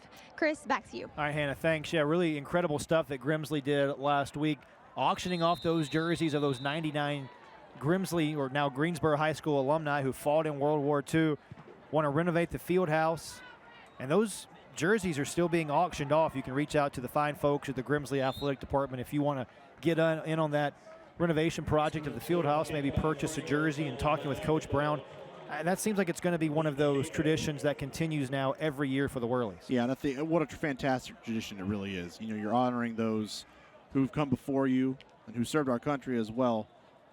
Also just a great cause, trying to get this Grimsley team, who's so very deserving of some top-notch facilities throughout the state. Yeah. So an effort that all around benefits everyone. Just a great cause. Big lead for Grimsley as Northwest Guilford gets the football for the first time in the 4th period. Over the middle, bobbled and caught. It's Sarantos who makes the catch, and still fighting out across midfield. You love the fight from this Northwest Guilford club, a pickup of 15 on a Crescent Ford first down. Again, the positives that this coaching staff, Coach Wallace and his guys, can take from it. It's the fight to continue to have the want to compete. And it's plays like that that really build that culture and really build on top of it, cultivate it. Hannah mentioned it earlier, the pillars of this program: grit, attitude, toughness. Kevin Wallace said, you know, we're not going to hand our guys anything. They're going to have to work for everything they get. And well, this is a program that's steeped in tradition. We talked about the 6 straight years with winning seasons. Went 6-2 this past spring. Trying to continue to build this foundation. And one of the things that Kevin Wallace talked about is, even though this is a young group, these players feel like they've got a chip on their shoulder. They want to win. A lot of these freshmen, sophomore, juniors came up through the middle school, which is just across the street. Grimsley can see the middle school practice every single day. These guys want to be Northwest Guilford Vikings, and they've won a lot at the youth level, the Pop Warner, the Pee Wee, and that is going to eventually, you feel like, translate to the high school facility. And you can't teach that. That's the most important thing I think you get from that, is that's something you can't teach. Having guys that want to come in and win, that's the first step to greatness right there. You got to have the want to compete, the want to be great, and then you can take the steps to getting there. And a great pass by Ballou down the field. Cloud with a huge catch inside the red zone. Trent Cloud, who has been silenced for much of the second half, with a huge gain, a pickup of 41. Just been waiting for them to hit on that all night long, right? I mean, they've just never really taken that shot down the field, except for a fourth down conversion they had in the first half. Now finds Cloud deep down the field, and just like that, inside the 10. First and goal. Ballou throws to the end zone. Another touchdown. It's Cloud coming off his receiver and making the catch. Cloud in for the 6th time this season. No quit in these Vikings. Just like the grit of that drive. It's not settling for anything, not just running the clock to try to get out of here as fast as you possibly can, just continuing to fight and fight and fight. It's not going to come out with a win, but those are plays in the grand scheme of things that you can look back on and say, that's how we built a championship team here. Tip it now on for the extra point. And that one splits the sticks. Northwest Guilford having an answer. A lot of fight left in the Vikings as we come down the home stretch of our Carolina Classic Fair Friday Night Rivals presented by Lauren Law. It's Cloud who shakes free, his 6th touchdown catch of the season. And we're back to wrap it up when you come back.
Here's tonight's Carolina Classic Fair player of the game. The Carolina Classic Fair, second to none in 2021. Guess who it is? Jaleel Melton shakes free for this big 61-yard pitch and catch in the first quarter. Oh, by the way, he has scored 4 rushing touchdowns tonight. There's his 4th just a moment ago. Big number 15 toting the mail a lot for this Grimsley club tonight. You talk about the player that's deserving of this award. That's him. Had a little bit of competition with his quarterback, Alonzo Barnett, but just able to make too many plays on the field tonight. He has been an absolute stud, a star, and on a team that has so many great players around it, to be elevated on such a pedestal tonight is a real honor and just shows the skill level he has. I think his night's done. 28 rushes, 238 yards, 4 touchdowns, 2 catches for 73 yards. Got the big gold chain too. Ho-hum, just another night for the Whirlies. Yep. Will be their 15th straight win. They can get out of here in the last 5.5 minutes. Foul was against Grimsley there for a block in the back. So now maybe you see Coach Brown sprinkle in some of his reserves. You never know when you're going to need someone to step up and a chance to continue to build some depth. Next man up mentality. Make sure the guy that is behind your starters or the guys that sit behind them are ready to go. They've got to be prepared in any situation to come in and play football as if they are a starter. This is a great teaching opportunity for this Grimsley team as well. Andrew Atmore in the game now at quarterback. As this one straight ahead to Jakarian Maynard, who had a touchdown run earlier in the ball game. He'll get out for a gain of 11 and another crescent forward first down. Now, this is a Grimsley club, as we mentioned so far this year, or already tonight, won the state championship last spring. one of 4 state titles the Whirlies have captured in 1990, 1956, and 1954, which you can tell there they've never won back-to-back state titles.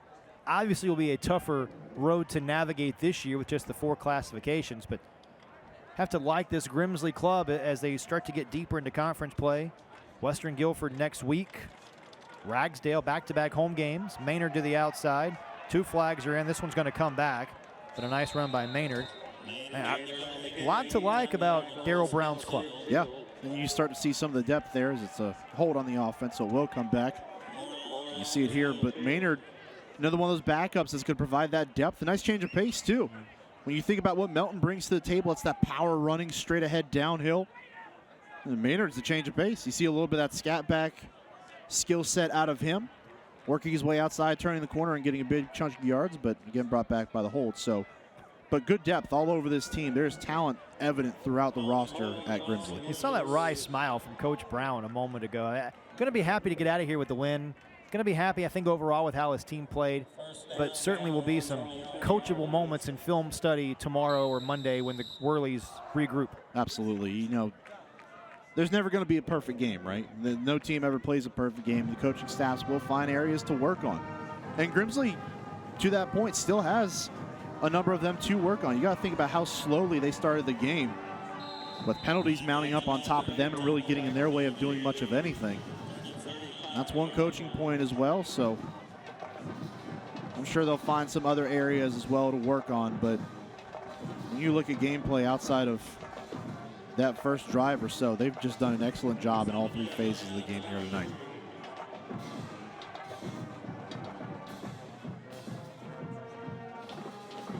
Now, if you're Northwest Guilford, Mark, you played a really competitive first half. There have been some highlights in the second half. But I imagine the word for Coach Wallace would probably be finish, what he's going to tell his team. And perhaps you equate it, a young football program, but perhaps you equate it to, as a flag is down on the run, as maybe a child. You have to crawl before you can walk and walk before you can run. Perhaps this is the building blocks of this Northwest Guilford program. And I think to that point, right, you could show that last drive. Just take them into the film room, and you can almost start with the last drive that they had where they scored, and take that and say, guys, this right here shows why we can be great, because you continue to fight. Doesn't matter what the score is, you continue to fight, and you're still able to move the ball against the defense that we've had struggles against that night. You could use that, and that could be something for a young team. You can galvanize them with that. You can bring them together. That's something that you can really use as motivation, as fuel to the fire. And like, this is a Northwest Guilford club that's got the talent. We talk about the depth at the skill positions. Defense still playing hard is evident here, but you look at guys like Tanner Ballou and Trent Cloud. Xavier Simmons will obviously depart, but you've got like guys like Bristol Carter, only a junior. The offensive line still very young. I mean, the pieces are there for this Northwest Guilford team to be a club that's going to compete year in and year out. Well, and I think this game realistically is what we know and what could be when you look on both sides of the field. Grimsley's what we know. Grimsley is a powerhouse within the state of North Carolina. But Northwest Guilford is finding their footing as they're growing up and they're becoming more competitive. They've got guys going to college, major colleges. So you know the skill set is there and the culture is there as well. It's just going to be about cultivating that and continue to push forward. And the ball on the ground here, I think Northwest Guilford might have scooped it up. Things perhaps getting a little sloppy here for Grimsley. Dylan Kesterling, the middle linebacker, who we mentioned earlier, going to play college lacrosse at Catawba with the fumble recovery, a 2-time all-conference selection. And, you know, we talk about building culture and having building blocks. Still playing hard when the scoreboard not in your favor is the way you develop some of that depth and that culture. It's where in your mind you just turn off whatever the score is and you just continue to play, hammer away. Because you never know. You're trying and you're pushing here and you're trying to make that push. That can benefit you down the road. You're in a close game. Let's say you just got to close it out. That's a chance where you got to fight. You might face odds you don't like. But if you continue to fight, you can find ways to still win football games. Another first down here for Northwest Guilford, a pickup of 14 yards. It was Sorrentos who makes the catch, another crescent forward first down. Under 3 minutes to go here at Billings Stadium. And a lot of that for Tanner Ballou as the leader of this offense, the quarterback. Just having that will to continue to fight and keep going further. And Ballou, another interception here for this Grimsley defense. It's Tobin Dunning who comes up with the big interception. It's the third interception of the night for this Grimsley defense. Just more growing pains. Ballou just comes out to the right side too fast. The ball was actually tipped. It might have gotten there. But it looked like it was tipped to the line of scrimmage, so a good job by the big guys up front along the defensive front. Make a play in right place, right time for Tobin Dunning. And now probably we'll just see Grimsley with 2.5 minutes left salt this one away. Don't forget, we're back with you next week on our Carolina Classic Fair Friday Night Rivals presented by Rowan Law. Excited to see a big two-way matchup. Walkertown entertaining Reidsville. Two teams that are making a case for conference championships. Obviously, Reidsville always has lofty expectations. The Rams seeking another state championship. Reidsville will enter that ball game next week, having won 23 consecutive games, the longest winning streak in the state. Jimmy Teague's club coming off yet another state championship. I tell you, if you're looking for really good football, join us next week, 7:30, right here on My 48. Reidsville, called the football capital of North Carolina. The state legislature pushed that through several years ago. As Grimsley back to the ground, state legislature trying to push a lot of things through here lately. Gain of a yard will bring up a third down. And getting a lot of different ball carriers in there now if you're Coach Brown. It's about building that depth. Again, you guys have to be able to step up if the moment arises where they've got to be thrust into action. Just building that confidence and allowing them to get some playing time, get some burn down there on a field where they have dominated for the most part tonight. And dropped in the backfield there. Andrew Adamore still in there at quarterback as we hit down to the final minute here from Billings Stadium. It has been all Grimsley since the early stages of this third quarter. Grimsley up by 7 at the break, came out, scored a touchdown to start the third quarter, got a stop, scored another touchdown, and the Whirlies have been in the driver's seat since the middle of the third quarter. Invite you to stay with us after the game. We'll hand out some hardware as Hannah will chat with Coach Brown. And we'll get our final thoughts and get you ready for another big college football Saturday right here on My 48 tomorrow. It'll be Elon hosting William and Mary from Rhodes Stadium, 2 o'clock. Our friends Taylor Durham, Matt Krause, and Marilyn Payne will have it for you. And Mark, Hannah, and I return next week. And hope that you will too. Procedure penalty here, delay of game against Grimsley. Just wanted to run the clock out. And now we'll punt and just try to head back down the road with this impressive victory tonight. Certainly feels like Grimsley has made a statement, doesn't it? Grimsley looks like Grimsley tonight, right? After the last 3 games on all the road, closer victories than maybe a lot of people like to think. The Grimsley Whirlies appear to flex their defending state title muscles tonight and make a statement across the state. Clock stops with 4 seconds remaining, so a chance now for Northwest Guilford to come out and run one play and put this one in the bag. Just kind of felt like going into halftime that momentum just swung back towards Grimsley's side, and we kind of wondered, would they relinquish it? And I think the answer here in the second half has been a resounding no. An all-around effort for this Grimsley team. Kneel down there by Tanner Ballou as the clock runs out. It's the 15th straight win for Grimsley as we look at tonight's West Rock scoring summary. West Rock, your local leader in paper, packaging, and displays. Come join our teams at jobs.westrock.com. That 20-point third quarter propelling the Whirlies to their 15th consecutive win. We're back to hand out some hardware on the other side of this timeout. Stay with us. More on our Carolina Classic Fair Friday Night Rivals presented by Rowan Law.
Welcome back. I'm here with the winners of the game and winner head coach Dale Brown.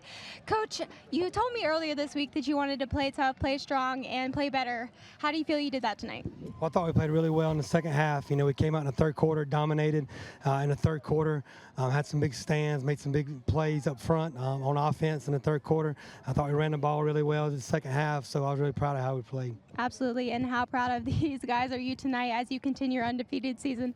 Yeah, well, I mean, I love our guys. We got a great group of guys behind us, as you see right here, but they play hard, they play tough, and they play together, and that's one of the reasons why we've been successful. Absolutely, and I am pleased to announce that you are the winners of Friday Night Rivals tonight, and we're going to present you with this trophy. Congratulations, and enjoy your win, guys. Thank you.